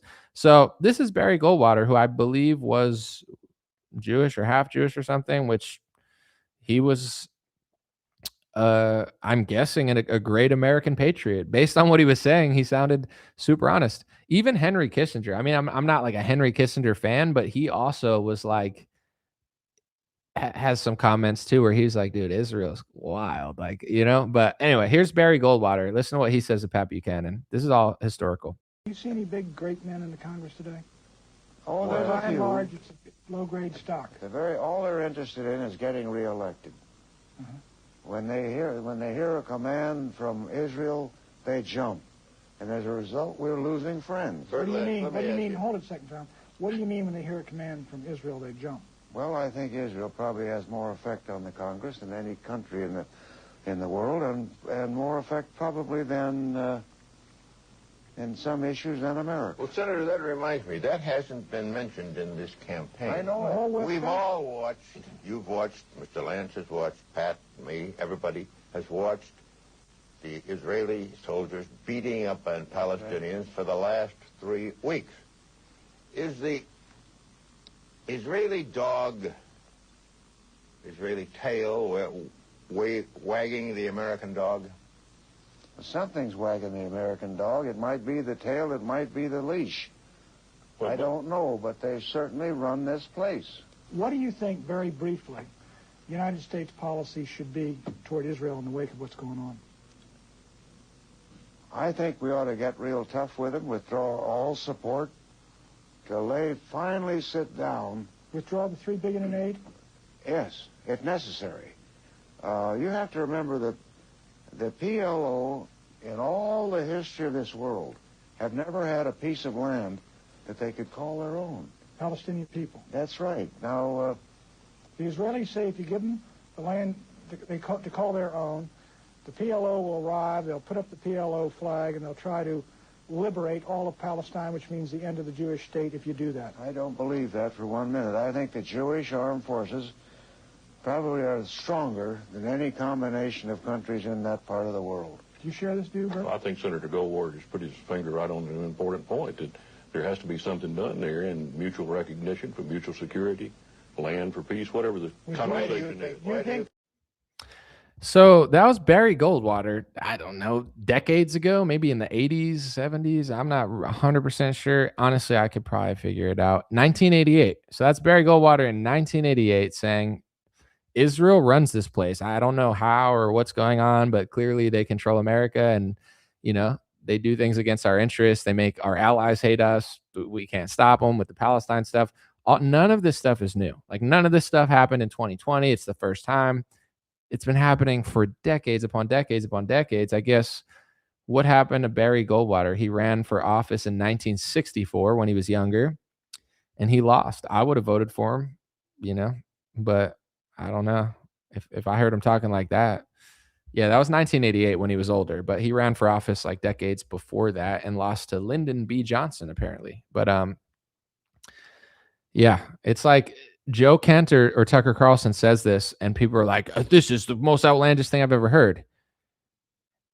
I almost said someone, but someone who made cars, you know, who made the Model T, I think, the assembly line. He had a lot to say about this stuff. Charles Limbaugh, I think it was his name, the pilot, had a lot to say about this stuff. Bobby Fischer had a lot to say in his own way. I'm not saying everything he said was right. I'm just saying he did have a lot to say. Barry Goldwater, Richard Nixon. I saw, I forget, was it Truman or LBJ? Someone else had a similar clip.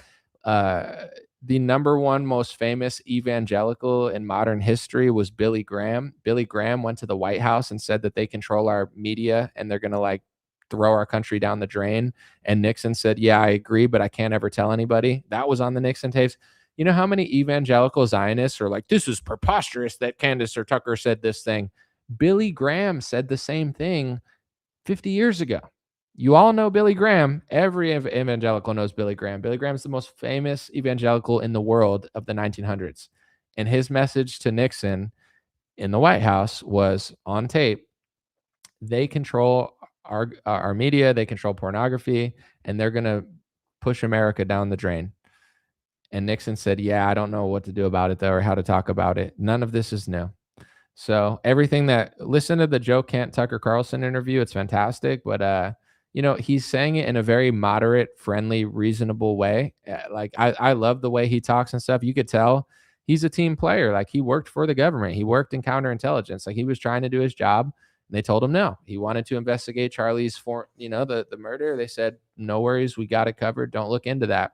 So, you know, I think that's a huge bombshell too, because when it comes to the whole Tyler Robinson stuff, I understand they got the fingerprints, they got the gun, etc. Yeah, sure.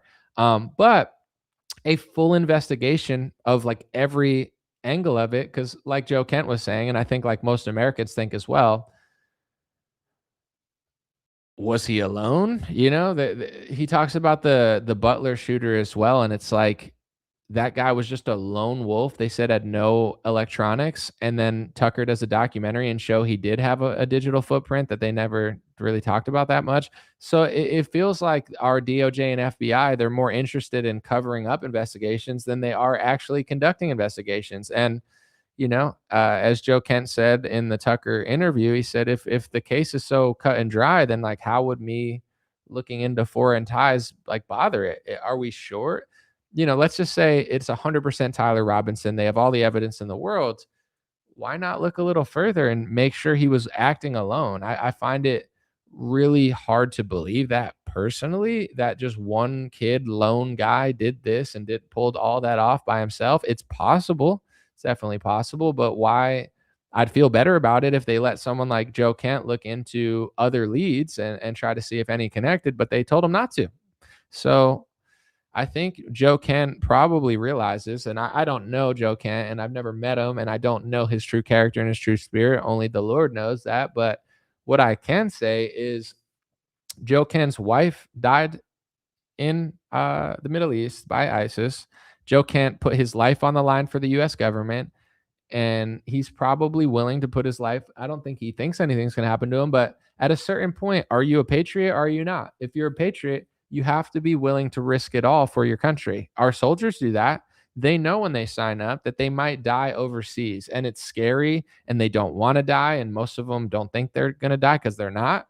But that's always a possibility, but you do it anyway because you think it's the right thing to do. I think probably, I don't know Joe's true character, but I think that's what Joe's doing. It's like, I don't, and even Tucker keeps saying they're going to throw people in prison. Like, I think Tucker thinks they're going to throw him in jail. I don't think Joe Kent thinks they're going to throw him in jail, but I think they're going to try.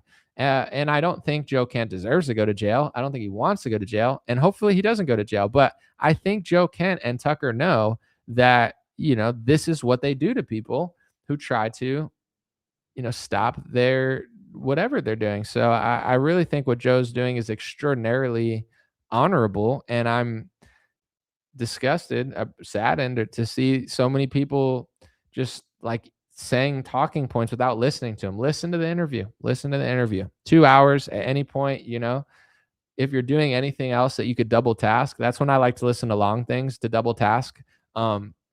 Give that a listen, please. It's incredible. And someone said, can't wait for Old Soul in 2026 to drop. Thank you guys. And I'm just going to post it again on YouTube. But you don't have to do this. And if you just want to watch the video or stream it tomorrow, that's totally fine. But I do want to, I barely promote my music anymore because I'm just over it. Not over the music, but the promotion. It's like, if people want to listen, they can. Let me see. I'm just trying to find the link so I have a link right here. If you guys look in the chat on YouTube, it's song.link/old soul. So you just either type in or click there. I put it in the thing. Song.link/old soul. You click on that and it brings you to a page. It has the iTunes and the pre-save on Spotify. Pre-saving on Spotify helps with the algorithm a lot. It's free, but it does help. And then also just buying it on iTunes can help me hit the Billboard charts for digital song sales. I'm gonna be honest, I probably won't for this song, because in order to really hit the charts, I think in my position, I need to do a lot of promotion, but it also, I'm not going to say a gimmicky song, but it has to be something topical in order to get a lot of people to want to support it. So I probably won't hit the Billboard charts. I'm guessing that's not even a possibility for this one. So the Spotify save is fine, but if you do want to buy it on iTunes for 99 cents, it does help hit the charts, and it is cool to, it's a winnable category. Digital song sales is a winnable category on Billboard. I've done it once, and I don't know. Anyway, that's what it is. Old Soul in 2026, out tomorrow. It's one of my favorite songs, one of my favorite music videos I've done in a while. It's very relatable to anybody who lives in this year. And if you don't live in this year, how did you time travel? That's interesting. Why does Anomaly feel like he must shill for all the flunkies of mainstream media? Who do you think I'm shilling for? I don't understand. Are you talking about Tucker Carlson or what? I don't shill for anybody, but what you need to understand, or at least if you want to understand how I think, I'm not very close-minded, but also I know what's going on, and I don't care how people figure it out at this point. Enough of the country needs to figure it out, or the loop continues. So if Tucker Carlson's one of the biggest people from Fox News, he starts one of the biggest podcasts, and he's one of the only people that can get through to older people that potentially don't listen to younger people, then him and Joe Kent, it doesn't matter the speaker unless they're doing a call to action. If the information's true, then it's true. I listened to the whole podcast. Joe Kent was immaculate. The information he was saying is all public and it's all true. So why am I going to if Joe Kent and Tucker said, hey, follow me to the Capitol steps or something, then it's all right, I'm not following their call to action. But I think sometimes some people just think they're smarter than they are, and they're like, oh yeah, I don't care what they say. All right, well then you don't need to listen to it. I don't really care. But it's a great podcast. It's very thorough, and I think Joe does a good job of being very, I won't even say middle of the road, but he's just being accurate without going further than some would go. So I think it's a great podcast to listen to. I don't know. I like his thought process, and he was very thoughtful in what he was saying. I like that. Someone said they are bandwagon jumpers and mainstream media gatekeepers. Then don't listen to it if you feel that way. I don't know. I mean, everyone sees it a different way as far as how they like the information to be received, but I leave a little more room for leeway. I mean, if they're running for office, then I'm going to scrutinize them more, or if they're doing something that is a call to action, like I said. But I don't know. I think sometimes, and you could be right, but I think sometimes people leave no room for like leniency. It's like everyone in government's bad, everyone in media is bad, everyone's this. It's definitely most people, and you could even say all, but is it, and this is a question, it's not an answer. Is it possible that someone works for the mainstream media for decades, pushes their wars, realizes what he's doing, feels bad about it, and then spends the rest of his life trying to wake people up? Is that possible that Tucker is that person? How would it how would it help how would it help to have someone way more famous than me telling boomers what no one else will tell them? Like what how would that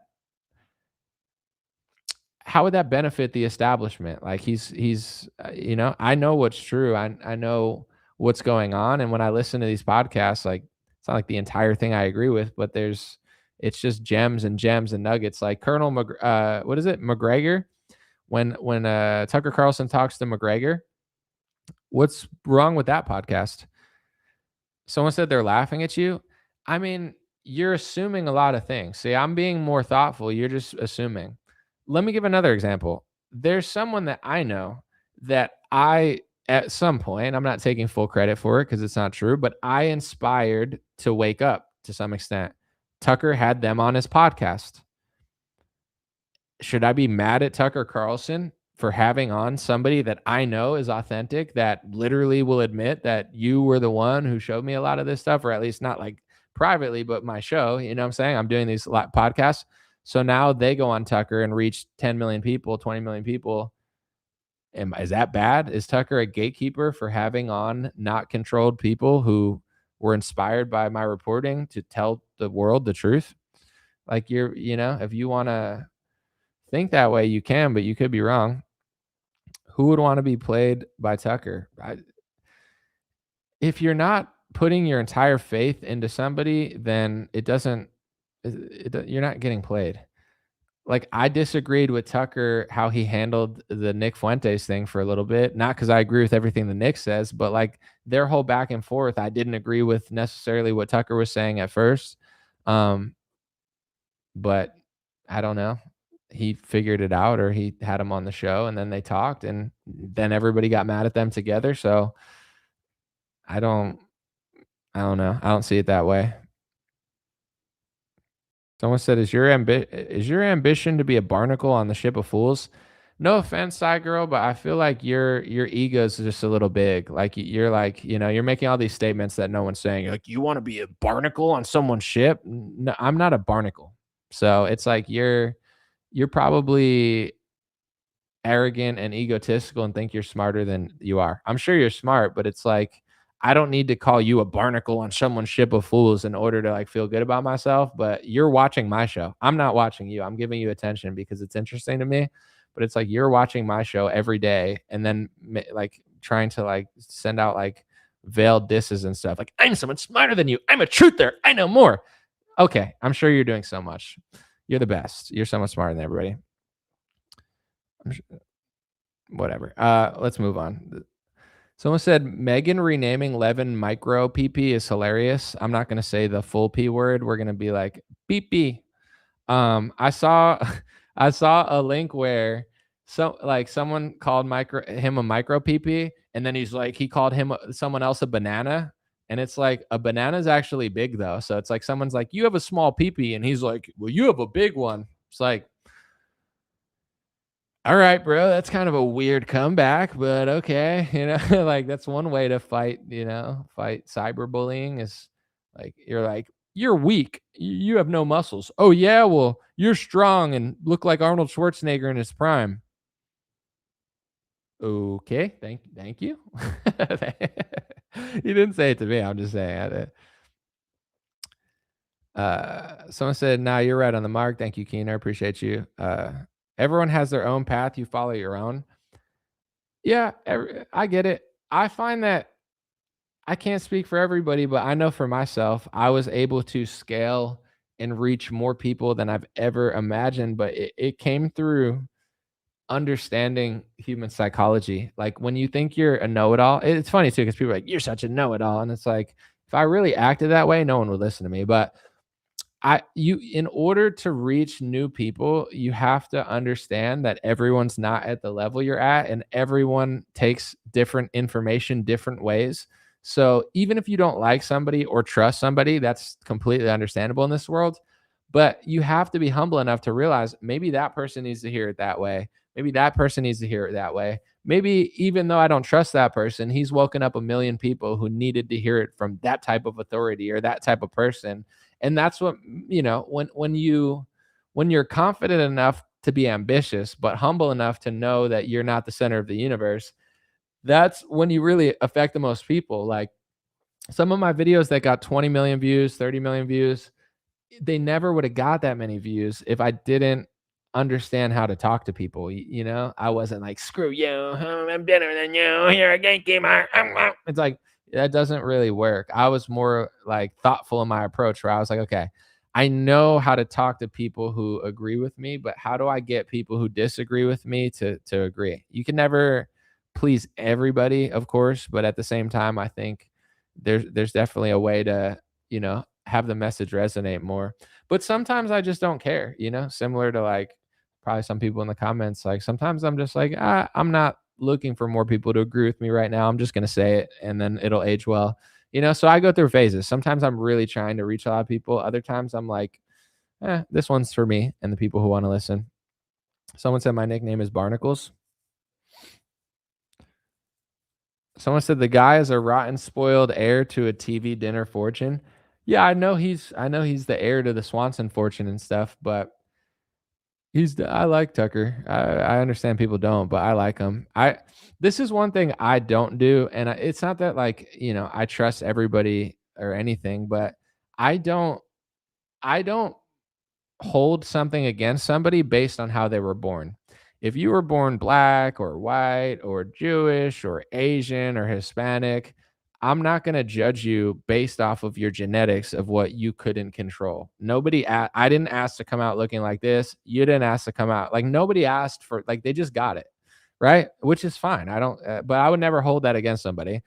And then also like how rich or poor you were born. It's like that. I'm not like, if you were born richer than I was, like, I'm not going to be envious and be like, oh, you're rich. I'm not. But a lot of rich kids end up being pieces of garbage. You know what I'm saying? And then some don't. But it's like, I don't hold your wealth of your family that you couldn't control when you were born or your race against you. I don't do that. So if you're a rich kid and you grow up to be a scumbag, then you're a scumbag, and maybe that helped contribute to it. But if you're Tucker Carlson and you admit all of your errors and mistakes from the past, and you work the last 10 years or at least the last 5 years to recorrect that and do everything you can to wake people up, I'm willing to forgive you, and I'm willing to not hold your wealth of your parents against you. Like I don't, it doesn't mean I trust him necessarily, but I don't know. I personally don't think you should hold that or someone's race against them. But there's a different concept as well. It's like, just because you don't hold someone's individual race against them, it doesn't mean you don't notice patterns. Like you have a black friend, but that doesn't mean you want to walk at night in the south side of Chicago, with like a $10,000 chain on. Like there's a difference between not hating or judging someone based on something they couldn't control and being completely oblivious to patterns. You know what I'm saying? There's a separation of that. And for me, I believe that when you're not hateful, people will always say you're hateful, obviously, but it's like when you're not hateful, when you're not angry, when you're coming from a place of morality, your message will be the strongest. You don't need to be angry or hateful in order to get your message across. Someone said anomalies falling for the Tucker propaganda. I've known what Tucker's saying now for longer than Tucker's talked about it. He didn't show me all of this information. I've known it for longer than he's ever spoken about it publicly. But I like this podcast. It's not propaganda because it's not doing anything to me. How is it? What am I going to do? Because I heard people talk about what I've already known. I just think it's a good listen. I think it's an honest conversation. And I don't know. There's really no call to action for me to get tricked by. So it's like, you got tricked by watching UFC. It's like, I guess, or I don't know. I think you could feel that way, but I enjoyed the podcast. I think it's a great listen. Someone said Tucker put Kemp behind a paywall to raise cash for his POTUS campaign. First of all, he put it behind a paywall for like an hour, and then he put it out for free on every platform. So it's not a crazy business model. Like putting it behind a paywall for 2 hours and then letting me listen for free on Spotify. Wow, you're so bad, Tucker. He's a smart businessman. Like I wish I had the infrastructure to do everything behind the paywall for 2 hours and then put it publicly like that. Wow, I had to wait 2 full hours. What a tyrant. You guys got to get some better like disses towards Tucker if you want me to believe it. Nikki said it was great. I just finished watching it. Yeah, it's a fantastic conversation. Someone said Q level clearance to enter the chat. Guys, Q has Q clearance, okay? There's a letter, not A, not B, not C, not D, E, F, G, not H, not I, not J, not K, not L, not M, not N, not O, but O with a line, if you know what I mean, not P, but Q has a plan. His plan, I don't know if this is classified or not. I'm just kidding. Please don't drone strike me or arrest me for this joke. Q has a plan, okay? He has a plan to lock the country down. We thought he was going to arrest Ellen DeGeneres, but that never happened, even though we were bugging out. Print trillions of dollars, implode the economy, sell a bunch of vaccines with socialism money and make everybody get them, fumble the election to Joe Biden, have him start the Ukraine war, get Trump back into office, take a bunch of money from Israeli donors, get into office, start yelling at people that actually like America more than Israel, bankroll the opposition to Thomas Massey, and start a war with Iran that Bibi Netanyahu's wanted for 30 years. That's how we're going to beat the deep state, guys. Just any moment now, it's going to trust the plan. It's going to, woo! That's what the deep state's going to be like, whoa! Where did that come? I didn't even see that. That QAnon just came out of nowhere.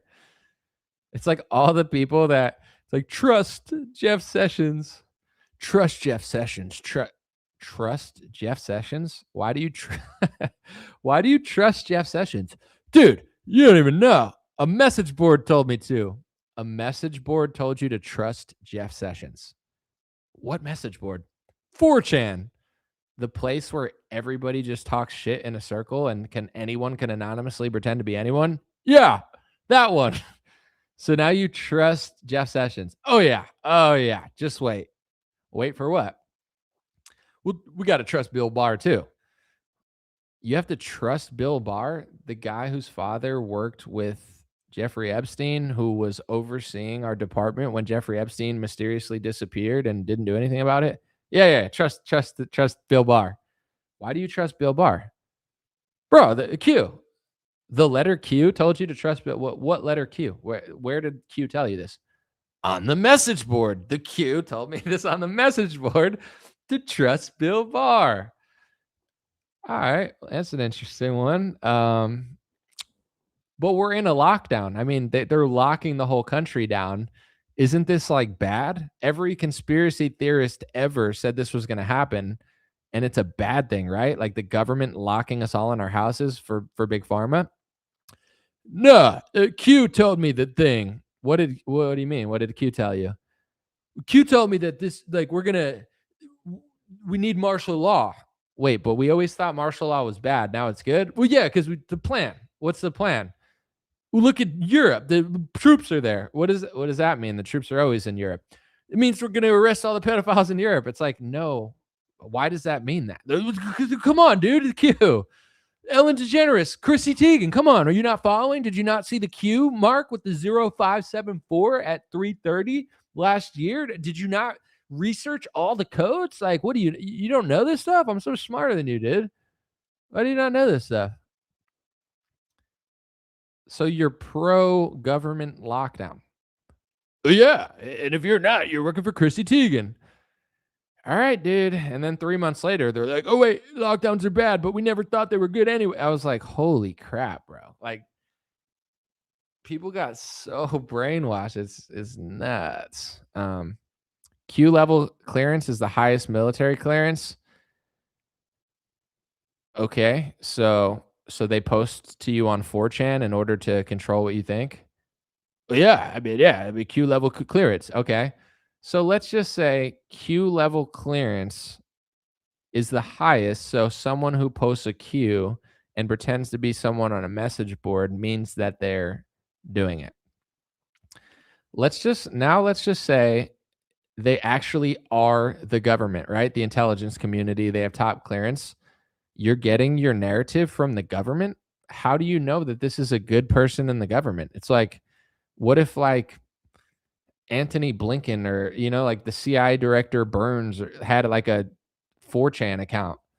What if he's just telling you shit? Now you trust the CIA? It's like, it was always the dumbest thing. That's another one I'm not even proud. I never for one day ever fell for it. Not once. When I first heard about it, I want to say it was from like Flecka's, and I think like DC Drano told him about it or something. I don't remember for sure, but they're like, look at this. And I'm like, yeah, this is retarded. They're like, no, I think it's the government. I'm like, no, I don't think so. They're like, but the plane matches this. I'm like, that doesn't matter. Like, it made no sense even with what they were saying. And then like everyone started saying it, and I was like, it doesn't even look like it's the government. They're like, but they match up. No, they don't. But even if they matched up, okay, someone in the government for the CIA has a cell phone and takes a picture of Trump's plane, and now you have to follow their cookie trails or something. It's like, it's so dumb. But it was a great story. It is a great story, and people like to have mysteries. Like murder mysteries are popular. It's exciting. Like that's one of the biggest genres of like what people like to watch. They like a good like mystery. However, in the age of the internet, there are some mysteries, like the Charlie Kirk. Like there are mysteries that are like hard to solve, and like they're gonna go to court, whatever. But like for some reason, I think people would rather ignore evidence that their narrative is wrong than, it's like, I'd rather just go on a cookie trail forever. You don't need to go on a cookie trail forever. The information's out there. Like lobbyists control both parties. They're dumping money into both sides. They don't care. The CEO of Palantir liked Kamala Harris and didn't like Trump, and said that Peter Thiel supporting Trump was causing issues for them, right? That's what Alex Karp said. Then Trump won the election, and he just gave him money after the election. It's like, oh, I didn't buy him before, I'll buy him after. I don't need a CIA agent pretending on a message board to tell me how politics works. And like, just because you like Donald Trump doesn't mean everything I just said isn't true. It's like people, they like to like close their eyes and be like, ooh, I wonder what's going on. This is exciting. It's a mystery. Just open your eyes and the mystery gets a lot smaller. It's like, it's so obvious. So I don't know. People have this weird desire to go on these like cookie crumbs. And I don't know. It doesn't appeal to me, really. Someone said they've become a Scooby-Doo cult like the Flat Earthers. Do not disrespect our Globetrotters, our Harlem Globies, and our Flatty Patties, okay? We don't disrespect the Flatty Patties out here, because we may or may not be living in, I wouldn't say it's flat, because it's clearly not flat, but, a three-dimensional Truman Show type dome. Could be, but it could not be. But yeah, I mean, some people do act cultish over there as well. How did Trump manipulate women into voting for him? Well, I think conservative women who aren't brainwashed by liberals realize that Trump, like no woman that's not brainwashed doesn't want a border wide open. So, women like strong men, women like safety. Like women don't go to the bar and like find some guy who's like not strong and be like, oh, he'll protect me, like, and strength isn't always muscles. Like there's other strengths. I mean, obviously it's better to be strong than weak, but I think like women like safety, security, a guy who can lead, strength, stuff like that. So Trump is way stronger than Joe Biden and stronger than Kamala, and secures the border and says he's going to cut down on crime. Like it makes sense to me that women would like, Trump. I don't think it's like a hard thing to figure out. Dan Bongino's a lost cause. Hey, Dan Bongino is a patriot. He's fighting the deep state by fighting the people fighting the deep state. He's fighting the deep state by leaving the deep state after serving the deep state and continuously working for the deep state against 3-time Trump voters who just don't want to work with Israel or whatever. So did you guys see the Tim Pool thing where he was on Tim Pool and he was like, "Good, I was in a green room, right? I was in a green room at Fox News, like totally legit totally legit journalist, okay? I'm talking like aces, okay? This guy knows what he's talking about, okay? And he told me that Jeffrey Epstein, okay, follow me, indirectly or directly, might have been working for a country in the Middle East." I was like, what? Bro, what?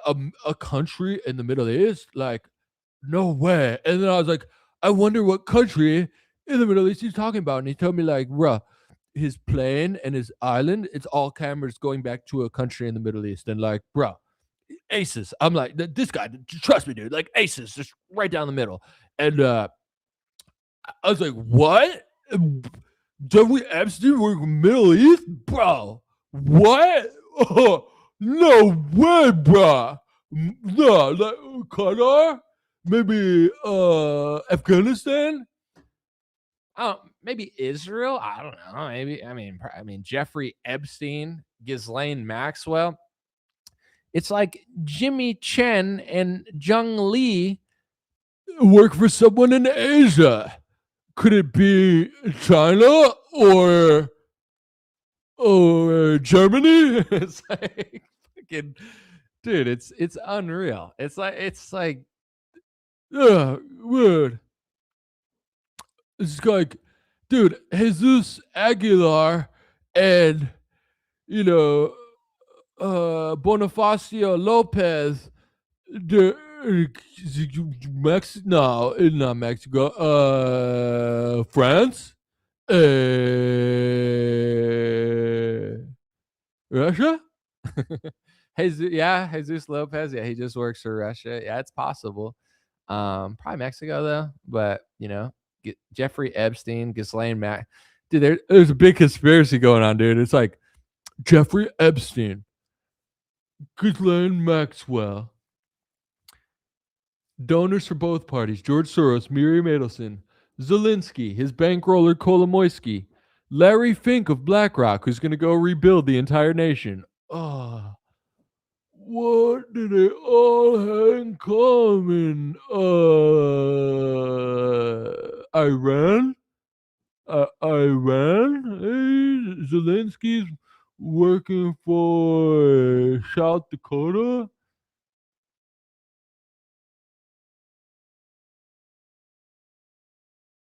I saw someone literally say that. They're like, Jeffrey Epstein was like working for Qatar. I was like, bro, it's unreal. Yeah, the Rothschilds. I wonder who the Rothschilds like. Who Jeffrey Epstein said he was working on behalf. Maybe, just maybe, I'm not trying to commit a hate speech felony or anything, but maybe the Rothschilds have a certain bias towards the country they created. Did George Washington like America? Duh, he founded it.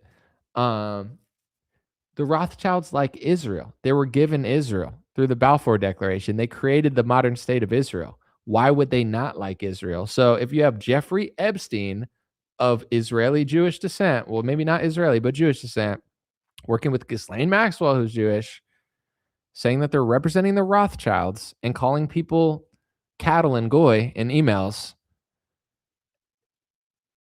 If Philippines, Mexico, it's like, is this really what's happening in our government? I have to pay taxes every year so people like Dan Bongino who work for our military can just like blow up schools by mistake and then lie about it on television. I'm not saying he did that. I'm saying people of similar intellect, or maybe they're smarter. I don't know. It's fascinating. Someone said, I can't breathe. I was going to say relax to somebody who also couldn't breathe, but I don't want to say that because then the media will ruin my life and try to trick a certain race of people into hating me. So I'm not going to take the bait. Not taking the bait. Try it again. George Washington likes America. It sounds pretty anti-Semitic. Well, if George Washington took $250 million from Miriam Adelson, his farewell address probably would have been like, you know what? Actually, I think we should attach at the hip with a foreign nation. I don't know what I was thinking. And we don't need the First Amendment. We need the First Amendment for all the Gentiles, but we need anti-Semitism hate speech laws for these people. It's like, okay. One thing I was thinking today that I probably shouldn't say, but it's too late because I already put it on Twitter, so it's out there. Like, if you listen to the Randy Fines of the world, Randy Fine is a politician from Florida, and there's a clip of him where he said, like, we've been kicked out of every country we've ever been in. That's what he said, his ethnic group. He says, I don't know if that's true or not, but he's like, every country we've ever been in, we've been kicked out, and now we have Israel, so it's awesome. And it's like, yeah, no, I agree. That's great. You have a country because now you have somewhere to go if you wanted to, or you cannot go there. I don't care, but people like Randy Fine seem to like it. But anyway, Randy Fine says they've been kicked out of every country they've ever been in, right? So I was thinking to myself, okay, so with no telephones, no cell phones, no social media, no television, no radio for most of history, like you had no way to communicate with other people. And everyone everywhere, without being able to talk to each other, didn't want you there, right? According to Randy Fine. I'm not saying this. They couldn't talk to each other. They couldn't call each other. They couldn't text each other. There was no information for them to share. Scattered all over the world, everybody came to the same conclusion independently that they didn't want you in their country for some reason. And now groups like the ADL and such are talking about like speech policing and censorship. If it didn't work when there was no communication about it, how in the world would speech policing and censorship and rigging the internet and stuff like that, like how will that work? I'm not being rude. I'm not being hateful. I'm not being mean. I'm just trying to like figure it out. It's like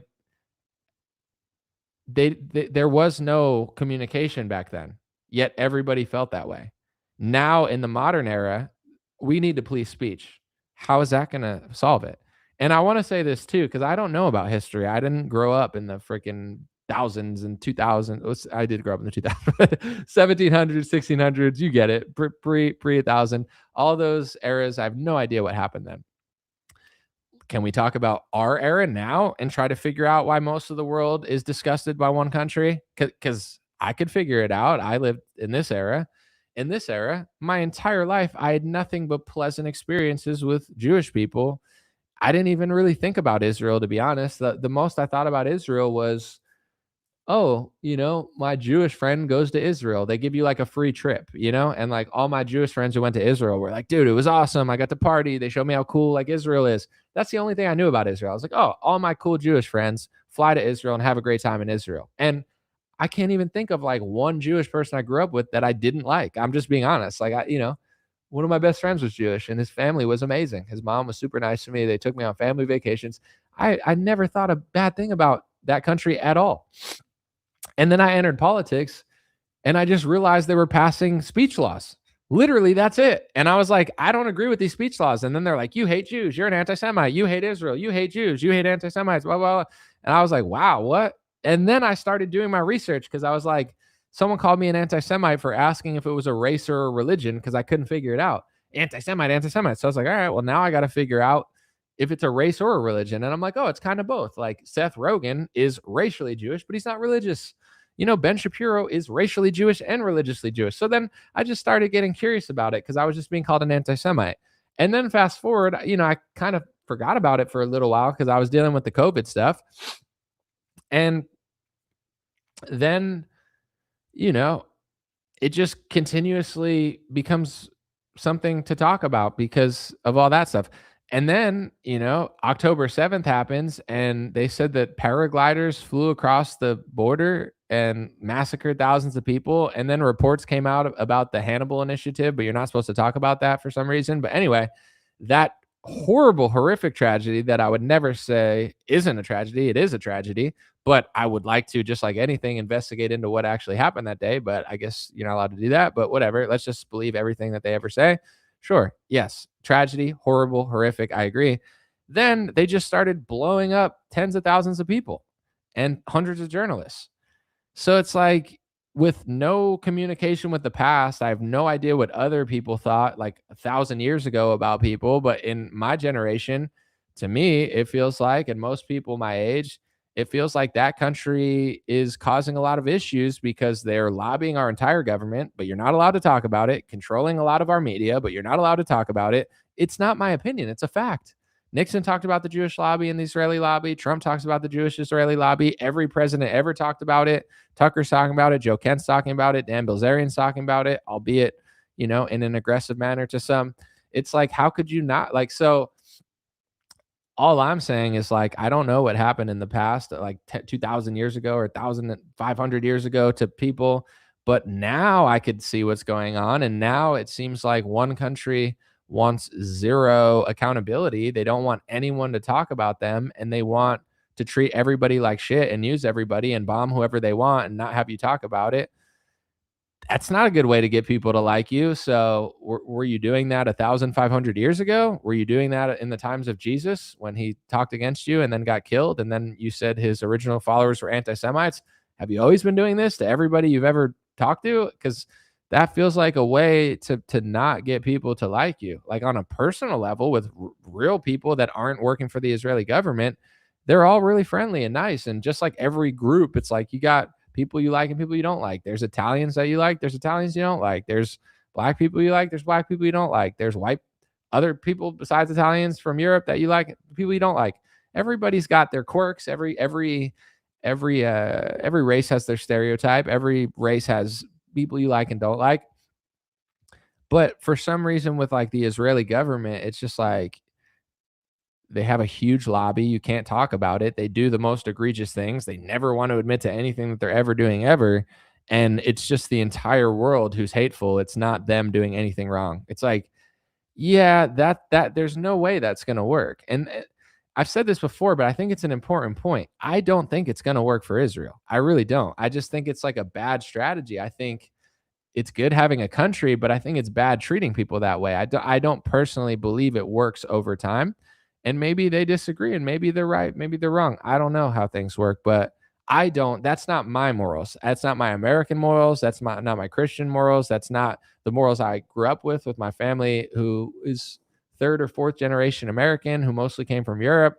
This is not what we were taught. This is not how I was raised. This is not how I want my country to act, but I can't vote my way out of it. And I can't vote my way out of it. And I'm not supposed to talk about the lobby. That's the reason I can't vote my way out of it. It's like it doesn't exist, but it does. It's like the whole thing is like subversive, inverted. Everybody's starting to realize it outside of 60-year-old boomers who listen to Jeffrey Epstein's friends on TV. And it's like, it's gone from why are you talking about that? I don't understand, to everybody understanding. And I didn't know that the speech laws were going to lead to the Iran war. I didn't even think about the Iran war because I didn't pay that much attention 6 years ago. But it's similar to like vaccine corruption and pharmaceutical corruption and government corruption. If everybody ignores it and goes about their day and just says, I don't want to talk about it, I don't want to challenge it, I don't want to use social media to, try to get better politicians elected, stuff like that, then I understand why. I don't think everybody has to care. But then you end up in a lockdown. Well, why am I in this lockdown? Well, that's 40, 50 years of government and pharmaceutical corruption compiling, and now they're collapsing on us. It's the same thing with the Iran war. I didn't know it was going to start, but I'm not shocked that it started. And now you're allowed to say you don't like it. It doesn't matter who you are, what party, what race, religion. You're allowed to say you don't like this war. I think Trump is an idiot. Like I don't see this working out for us. And I think he's definitely too headstrong to ever like pull out at this point. I mean, it took them 20 years to pull out of Afghanistan. So he's just got to pretend. Like he's pretending, oh, we're beating them up completely. Yeah, we're beating them up. I agree. But they're also blowing up our allies. They're also killing our soldiers. Like, are we hurting them more than they're hurting us? 100%. But if we hurt tens of thousands of their people and tens of thousands of their research, and they hurt thousands of our resources and hundreds of our people over time, is that really a win? What are we winning from it? I didn't win from Afghanistan. So, it's like this. I'm more interested in the ideology behind everything and what's going on. The truth, really, that's all it really is. It's like, I don't care about your talking point that you heard Dan Bongino say on Fox News, or Maria Bartiromo. What? Is this annoying when I do my Maria Bartiromo impression, or is it funny? She's like, Maria want a cracker. Give her a cracker. Give the lady a cracker. She's been squawking on your parents' television for 40 years. She's hungry. That's the problem. You feed Maria Bartiromo a cracker, she'll stop squawking. How do people listen to her? Someone said Donald didn't get tricked just in the Epstein files trying to survive. It's definitely possible that he's got his back up against the wall. It's definitely possible. Someone said that's funny, F her. All right. It's like I think it's funny, but it's also like loud. You know what I'm saying? That's how I feel when I watch her show, though. She's just like yelling at me. I'm like, ugh. She's like, wah, wah, wah. Jeffrey Epstein's friends told me to start a war with Iran. Wah, wah, wah. You're Hamas if you disagree. Wah. It's like, all right, lady, you know, if you say so. Reminds me of the Aladdin bird. Oh, that's a good one. I can't breathe. Stop with the impressions. I mean, it's better to make people laugh than to make people cry. I want to see you do a Mark Levin impression. Well, I'm going to be called anti-Semitic for it, but let me listen to Mark Levin talk real quick. I got to either that or I just got to watch the Harry Potter scene where they have the goblin bankers, because he's definitely very similar. But you can't say that because that's totally not funny, but it is. Hold on.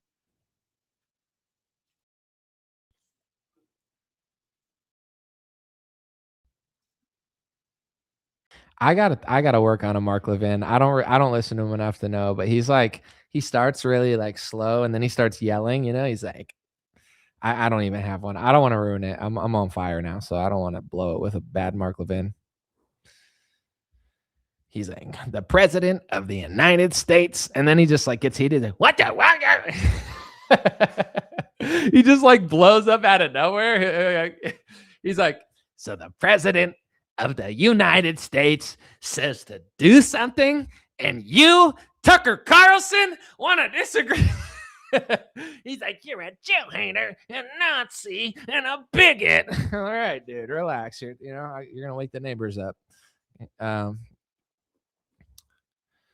Anomaly still watches rigged sports. If you know how they're rigged, why don't you just bet on the games and win $1 billion? You know, it's like, that's a pretty good Mark Levin. I feel like it came from nothing. He's like, so Tucker Carlson and Megyn Kelly want to say I have a micro penis, but that's not the end of it, okay? They also want to talk about the Israel lobby.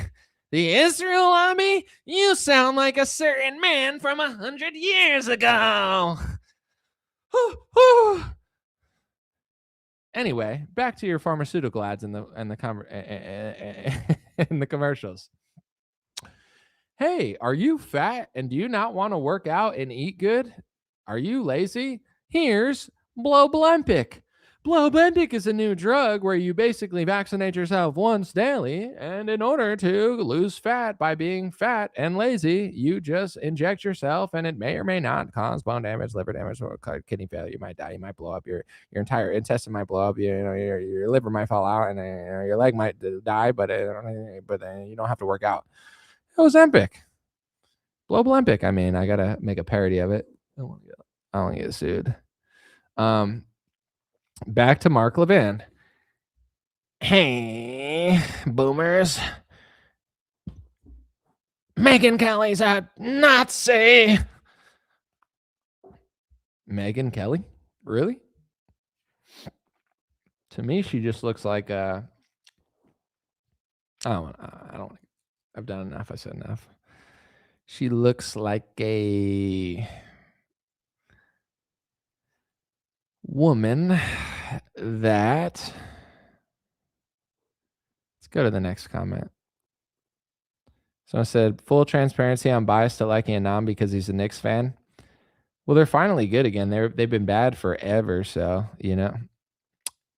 I like the Knicks. I mean, I like the Knicks because I've always liked the Knicks, but I like that they play good defense. I feel like, you know, they're one of the few teams that isn't retarded. That's why they're so good. Like the rest of they just like carry the ball. They're like running with the ball, and the refs like, I don't even like the regular season NBA because they just cheat the entire time. But the playoffs are kind of fun. Someone said, Christians can't be Freemasons and fraternities or they're demonic. I don't know the rules of that, but I don't know. Is that true? Why do Freemasons like checkered stuff so much? Someone said, it's bad if they're warring with Megyn Kelly. I mean, anybody that doesn't work for them, they just yell at. That's like their whole shtick. Like if you won't bow down to them, then they just like call you names. And because the word anti-Semite isn't working anymore, now they're just ramping it up and calling people Nazis. Like it's almost like they want people to not believe them or something. And it's like, I don't know. Like why are they lying so much? I don't get it. Someone said there should be no other God. Well, I don't know how Freemasonry works. So it seems like a men's club where they just do like weird rituals and stuff. And they're just like, they play dress up or something. I don't know what they're doing, but do they say what they're doing or they just keep it sneaky? Is Shaq really a Freemason? I like the guy. I think I've heard that before. He said that. I don't know. I know that Jimmy Kimmel's building was a Freemason temple, like the one on Hollywood Boulevard. I used to live in Hollywood on the street, not literally on the street, but pretty close. I mean, my apartment was pretty shitty.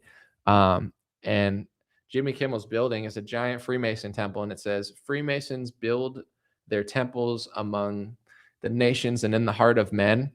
And I feel like nobody noticed that, but I was like, that entire building's just a giant Freemason temple. It's pretty crazy. It always kind of like spooked me out a little bit, but I don't know, being broke and just walking everywhere and like, I don't know, it was kind of fun just because it was like exciting. You know what I'm saying? It was like David versus Goliath vibes. Hollywood was wild. Checkers and power pattern for the power of your will to affect reality. Oh, interesting. Okay. No offense to the Freemasons, but I'm not like a big checkered fan, just aesthetically. No disrespect to anybody, but like checkered floors to me, they're kind of like ugly, I'd rather I'm like Trump. I want it to be marble. I want all marble everything. That's more of like a black and white swirls, gold. I'd rather my floors be gold, solid gold. I just don't have that much money. Listen to... There were a lot of Scientologists in Hollywood too, and I told people this for years. I don't care because I'm not a Scientologist, but I didn't dislike them because they always cleaned up my neighborhood. Like there were always just weird like Scientology groups like cleaning up trash on the street. So, I like if my neighbor's cleaning up, I don't. It's fine with me. Nobody else cleans up. The whole thing was just shitty everywhere. So, Scientologists clean up. There was one lady who ran like the Museum of Death, which is like that's a really cool museum. I don't care what people say. It's documenting the history of like pharmaceutical corruption. It's a museum basically calling out big pharma. They were pretty based. I don't know what else they're doing, but I like that. I know like Joy Villa was a Scientologist and now she's not, and she like hates them and stuff. But I remember seeing Joy when she was a Scientologist. I'd always be like, hey, keep up the good work. Keep cleaning up the streets. Like, I don't care. I don't know. I mean, I'm sure they're doing weird stuff, but I feel like everybody hates them. The media hates them. Everyone hates them. I'm like, they're cleaning up trash, But I didn't like. It's not like I was like the biggest fan. I'm just like, I don't know. Everyone's like, screw them. Like, they're definitely a little too pushy. You know what I'm saying? Just being around people that were Scientologists, sometimes they're always trying to like be like sneaky and like, I don't know. Scientologists would do like, they'd be like, let's go to a coffee shop. And then like, they try to like lure you into their like building. So it was just like too much, I was like, you guys got to relax. I was like, especially with me, I'm like, I'm the one person that's not in your group that doesn't hate you. Like, just stop with the weirdo stuff. And they actually like listen to me. Cause like I said, I just knew people that were Scientologists and I just told them like, keep cleaning up trash and going after big pharma, but like stop being weird to me. And they actually listened. But the thing was, I was never in Scientology. So I think they bother people that were in it. You give them money, you're in it, you're part of them. And then you try to leave and they just like annoy the shit out of you. So with me, I was never in it. So they started getting like a little annoying and I was like, stop being annoying. Like, I don't care what you do. Just leave me alone. So Someone said seemingly normal, sane people are Scientologists. Once again, I'm not making excuses for them, but it's like, I I don't know. I try to not judge other people as much as everyone else. It's not that I don't judge, but it's like, if you want to join Scientology and use their resources and give them a bunch of money and that's your fraternity to some extent, that's on you. I'm not going to hate you for it. I just don't want to be annoyed. It's like, stop trying to lure me there. Stop trying to get me to join. Stop trying to ask me to buy things. Like, stop that shit. You know, if you could stop that shit, I'm not going to like hate on you for no reason. But if you like harass me and I'm not even into you, then it's annoying. But yeah, there's a lot of successful, rich, normal people that are in it. I think I've kind of figured it out, not from the inside. If you're a Scientologist, leave me alone. I don't know anything, but I'm just saying from the outside looking in, my best thought is like, if, you know, whether you're rich or not, they try to like get you in. Once they get you in, they provide a lot of good resources, like good schools, good lessons. They teach you how to speak to people, and like, you know, a lot of actors like got there before they had acting skills. Like there's so many resources in Scientology. But then I think it becomes a thing where they just like want more of your money, and like, you know, it's like you just keep getting deeper in, and then, you know, they want your like lifetime loyalty because they helped you. So it's like, we're going to help you, but in exchange, you should really never leave us or we're going to annoy the shit out of you. So it's like, I don't know, if you could use those resources and not become a total weirdo, then who am I to judge? Like maybe there's something good there. I don't know. I don't want to find out, but you know, if someone goes there and does good and they're a good person, I don't necessarily think it makes you like the worst person in the world, but yeah, it's just not for me. Someone said no normal persons in Scientology. Well, here's what I would say too. Like let's compare, and I don't know this for sure, but it's like, let's compare your average normal person and your average Scientologist, right? You could see the pros and the cons to two. Like let's say your average person in America is fat. Okay? Your average person in America is fat. And then let's just say your average Scientologist isn't as fat. I don't know if that's true, but I'm just guessing, right? There's pros and cons to everything, but being average is not necessarily good. So it's like, yeah, it's hard to be normal in Scientology because it's like you're living in this alternate reality that you could pretty much like not leave because you're not operating in reality. But part of the, you know, the cons, that everybody knows about the cons. There's 18,000 documentaries about it. But the pros of it, it's like anytime I talk to like somebody that was a Scientologist, I mean, they're a little weird, but like they have good like communication skills, because instead of going to school where they're like, give me $50,000 and we'll teach you about rocks and geology, they're teaching people like how to game the world. You know what I'm saying? So it's like a Patrick Bet David slash what's the guy's name? What's that freaking Tony Robbins? Like, you know what I'm saying? It's like they're combining that sort of stuff with education and trying to get all their members to be like movers and shakers, albeit I think they're using a lot of their members, you know, charm to build their religion or whatever. So yeah, it's like there's pros and cons to it, but it's like none of them are normal. Yeah, some of them are not normal for the better, and some of them are not normal for the not better. But I think sometimes people want to just like get out eventually, and they don't like want you to. It's definitely very like culty. You know what I'm saying? Like it's like the Scientology building's like the Truman Show, and you're just like living with a bunch of people like, how you doing? Howdy ho, it? You know, it's like those type of vibes. But I have to say, like anybody I've ever met that was a Scientology, like outside of like the ones that try to like recruit you in the building and stuff, they all act pretty normal, and they're all like pretty smart and cool. Like I talked to a lady who works at the Scientology museum, and she was like, keep up the good work, Anomaly. Like, you know, we're making videos trying to get the pills out of kids' mouths and stuff. And I was like, that's what's up. You know, like they didn't bother me that much, to be honest. Like she didn't act like weird. She wasn't like, join me or you have to be a robot too. She was literally like, I love your videos. I'd walk past the Scientology building to work every day. And like, so often some of them would be like, dude, I love your stuff. Like, I was like, sick. Like, you know, like I was like, that's what's up. They liked Trump really early, a lot of Scientologists, and they're very like anti-pharmaceutical, but I don't know. During the pandemic, I didn't hear much from the Scientology establishment. I think they caved like a lot of corporations and stuff and religious people. So I don't know. I don't really follow the Scientologists anymore, but someone said, you have no idea what a Scientologist is. That's fine, but you're speaking ignorantly about it. I'm really not, though, because I'm not acting like I'm the be all end all. I'm just saying everybody talks about the cons. I'm not saying there's no cons. You know the cons. Feel free to list all of the negative aspects of being in Scientology. I'm not denying that. I'm just saying there are certain pros that nobody talks about. If let's just say like LeBron James, it's Jordan and LeBron, and I like Jordan better than LeBron. Imagine just being like, there's no pros to LeBron. That's not true. He has pros and cons, albeit I'm not saying Scientology is LeBron. Maybe that's a bad example. But if you don't like something and you can't be honest about 50,000 bad things and 5 good things, then you're not really being honest about it. It's like, don't talk about the good because it's all bad.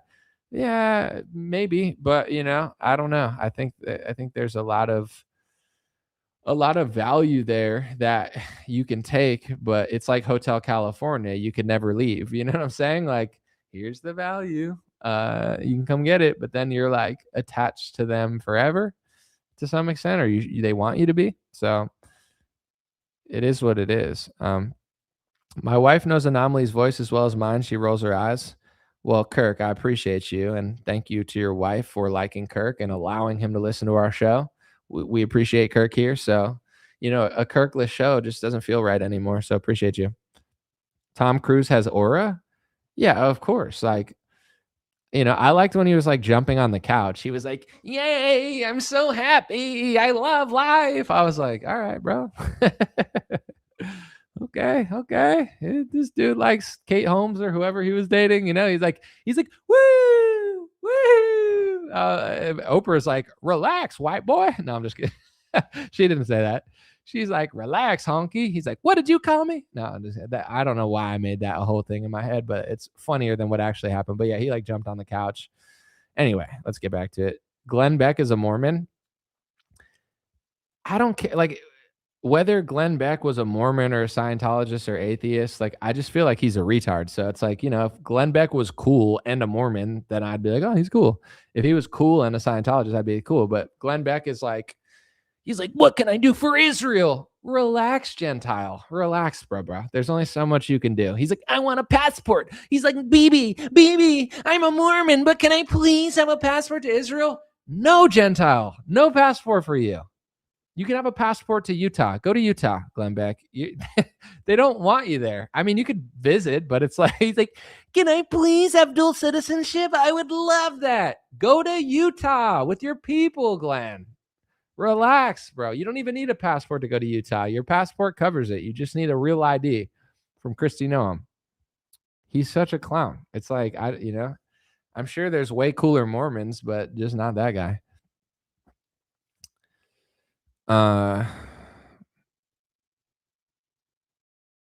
Someone said, I think that when Tom convinced himself he was, I don't know what you're talking about. The AI George Washington video is cringe. Dude, I forgot about that. George, should we blow up Iran for Israel? Well, as artificial intelligence George Washington, who looks like a Kamala voter, scrawny in a t-shirt, which is disrespectful, I mean, some of our greatest battles have to be fought for our greatest allies. Oh, wow. Thanks, AI George. Go to Utah, Glenn Beck.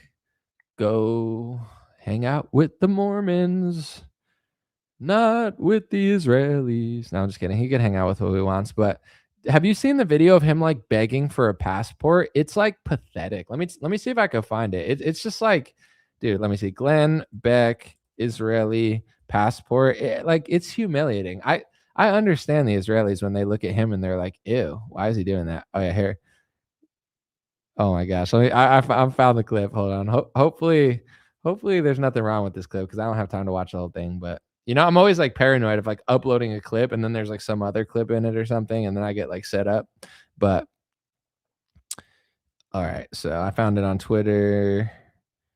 We're going to watch like 20 seconds of it. I'm going to watch the whole thing. Here's Glenn Beck. He's like, please, can I be one of you? They're like, no, Gentile, go to Utah. I don't know why I was born, but there is something about the state of Israel that connects deeply to me. To have the privilege to stand with the Jew is a tremendous honor spiritually. So I want to read a letter that I wrote that I am sending to the state of Israel.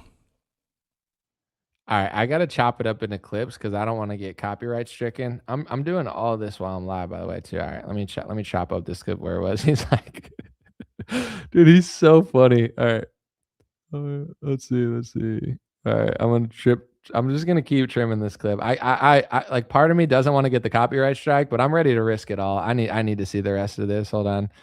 I've only watched part of it, and I'm like, dude, this guy is such a jester, dude. He's jester maxing so hard right now. Like, imagine him wearing a jester outfit in Israel. He's like, la, la, la. They're like, dance, Mormon, dance. To Prime Minister Benjamin Netanyahu and the honorable officials at the state of Israel. In this moment, I have chosen to ask you for citizenship in the state of Israel. I have nothing to offer but my voice of support. And some might say that my support might be more valuable as an independent voice. Go to Utah. Utah is where you belong, Glenn. He's just like, I don't even have anything of value. I'm only one of the biggest media moguls in Republican politics, but I'm a pathetic nothing. I'm a nothing, Netanyahu. Please give me a citizenship. I have nothing to offer you. I'm a big fat loser. I'm Glenn Beck. I'm a big fat loser. Please accept this big fat loser into your great country. I'm a pathetic jester. Dude, put on a jester hat, Glenn. Do your little jester dance. All right, let's keep listening. That's like one of the most pathetic things I've ever seen. Even if I was like, hey, I want to join your country, I don't have the most to offer. I'm not freaking Michael Jordan or anything. Like, I'm not that important. But you're Glenn Beck. Like, you do own a multi-million or billion-dollar. Like, he's pretty successful. He's probably like a top 5 media mogul to some extent in Republican politics. Like, he's like, I'm nothing. I have nothing to offer you. I'm a pathetic jester. Da da da da da. Dance, Mormon, dance for these. It's like, what is wrong? Like, what's going on in our country, dude? It's actually fascinating. Like, who says that? Dude, imagine if a migrant showed up and they were like, all right, what do you have to offer to America? And they're like, not much, but I do landscaping and I'm a good person. I'm a father. All right, well, that's enough. That's fine. What do you have to offer to Israel, Glenn Beck? Nothing. I know nothing. I can't do anything for you. Then go to Utah. If you have nothing of value for Israel. Like, nothing, you pathetic jester goon. Voice. Perhaps they're correct. But my request for citizenship is not about words, it is about deeds. Why, one might wonder, would I want to embrace a heritage and identity that is so ruthlessly hunted down again and again? It's like, yeah, why? Why does a fat Mormon from America who's a pathetic jester gooner, why does he want to be a Jew? Why? I don't know. Like, regardless of what you think of their past and stuff, how cool or whatever persecuted think they are, that is a great question, Glenn Beck. Everybody wants to know why a fat, pathetic, completely unconfident Gentile Mormon wants to be a Jew. Let's listen. Down again and again. Yet it is precisely during such moments that we must choose to stand. I anticipate no privileges or exemption from the state of Israel. I instead yearn to align myself with those willing to rise, to fight, and sacrifice for the fundamental right to live. He says this when they're like blowing up like real estate property in cities and just destroying like civilian targets to kill one person. They'll just kill 200 people to kill like one person. But it's like, I yearn with those who choose life. It's like, no one's killed more journalists in the last couple of decades. I don't think any country's killed more civilians in my lifetime, but I guess they're they're just yearning for life or something. It's interesting. All right, let's keep listening to the fat, pathetic jester, Glenn Beck. yearn to align myself with those willing to rise, to fight, and sacrifice for the fundamental right to live. Is this not what both Israel and America embody? In closing, my desire for dual citizenship does not stem from any expectation of gain, but from a deep-rooted belief in standing with what is right and true. 10 years ago, I took my children to Israel for the first time, but we first visited Auschwitz in Poland. I told them,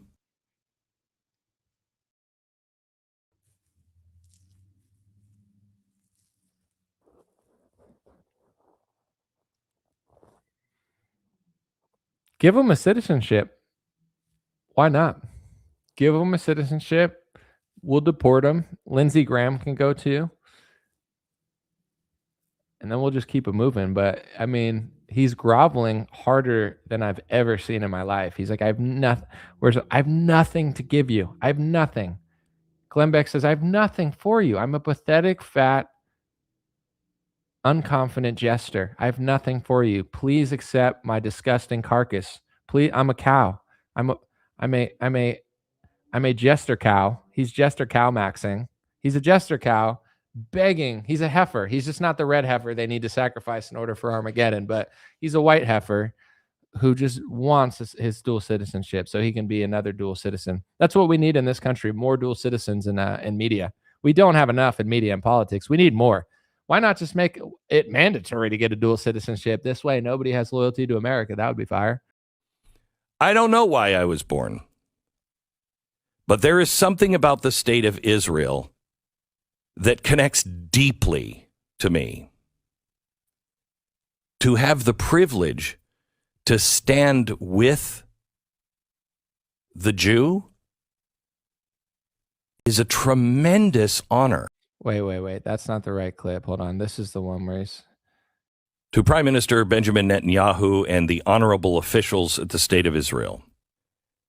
In this moment, I have chosen to ask you for citizenship in the State of Israel. I have nothing to offer but my voice of support. And some might say that my support...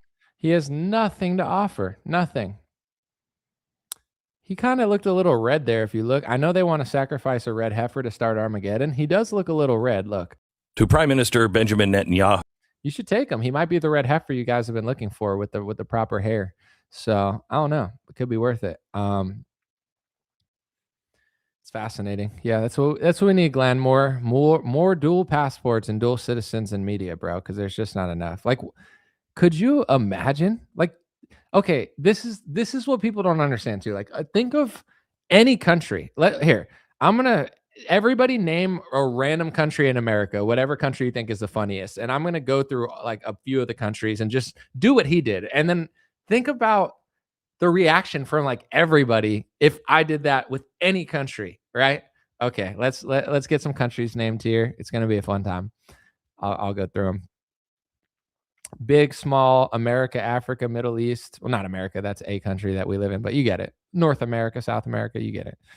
Let's see. He's got that lobster skin. He's the red heifer. Glenn Beck is the red heifer. Take him in. Take him in. It's time. It's time to start Armageddon. Just kidding. Let's see. Beck was probably drunk. I'll do anything. I'll do anything for you. Give me a passport. All right, dude.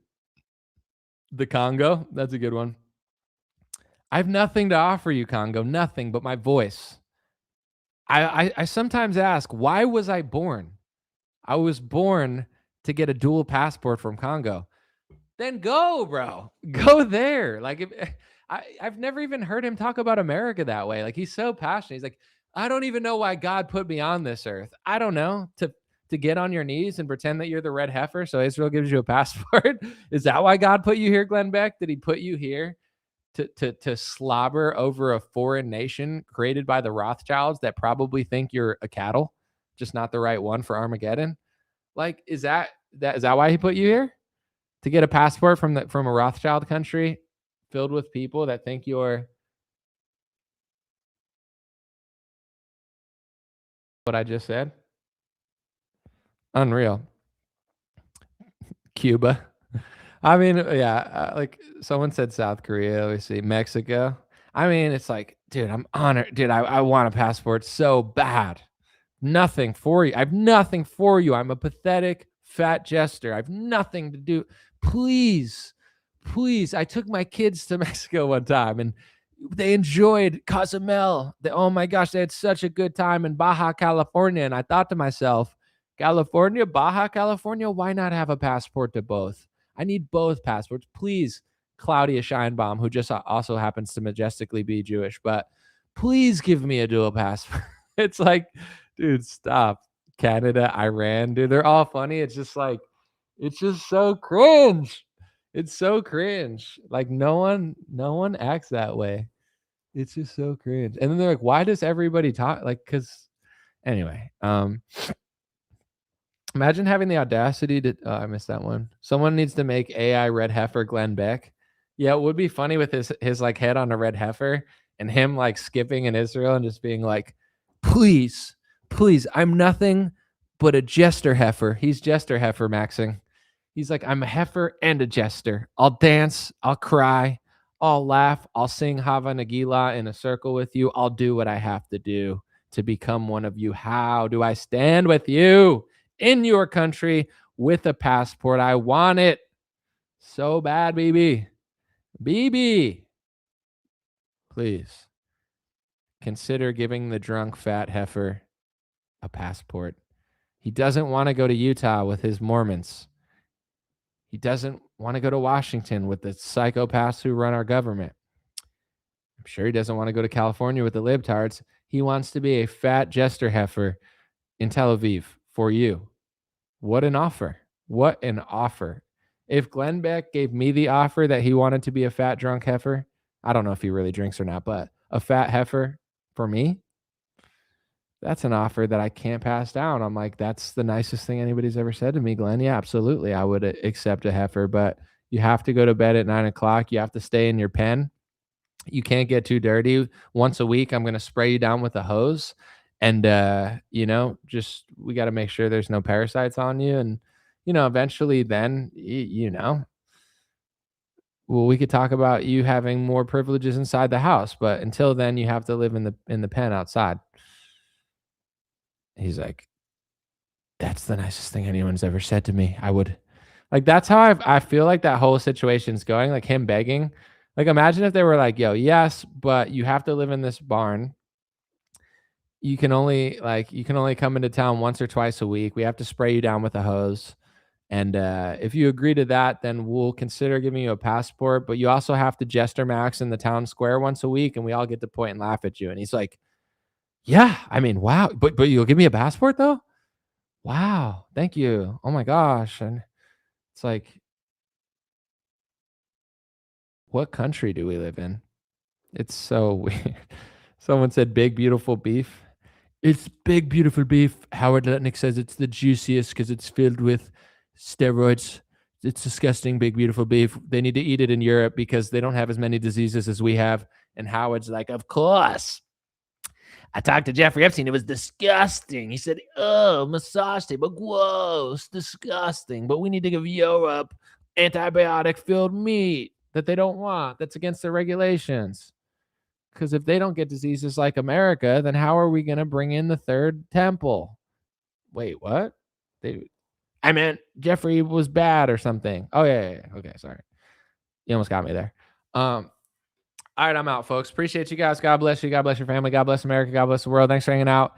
Hopefully you like this show. And I got a music video to edit. My song is out tomorrow. It's called Old Soul in 2026. I have a great music video for it. I have a great song, and I truly think people will enjoy it. Obviously, you can't please everybody. Not everyone has amazing, perfect taste like the people who will like it. Some people are disgusting Glenn Becks, and they're going to be like, I don't like the song, but that's just because I made it in America. That's their problem. But no, I'm just kidding.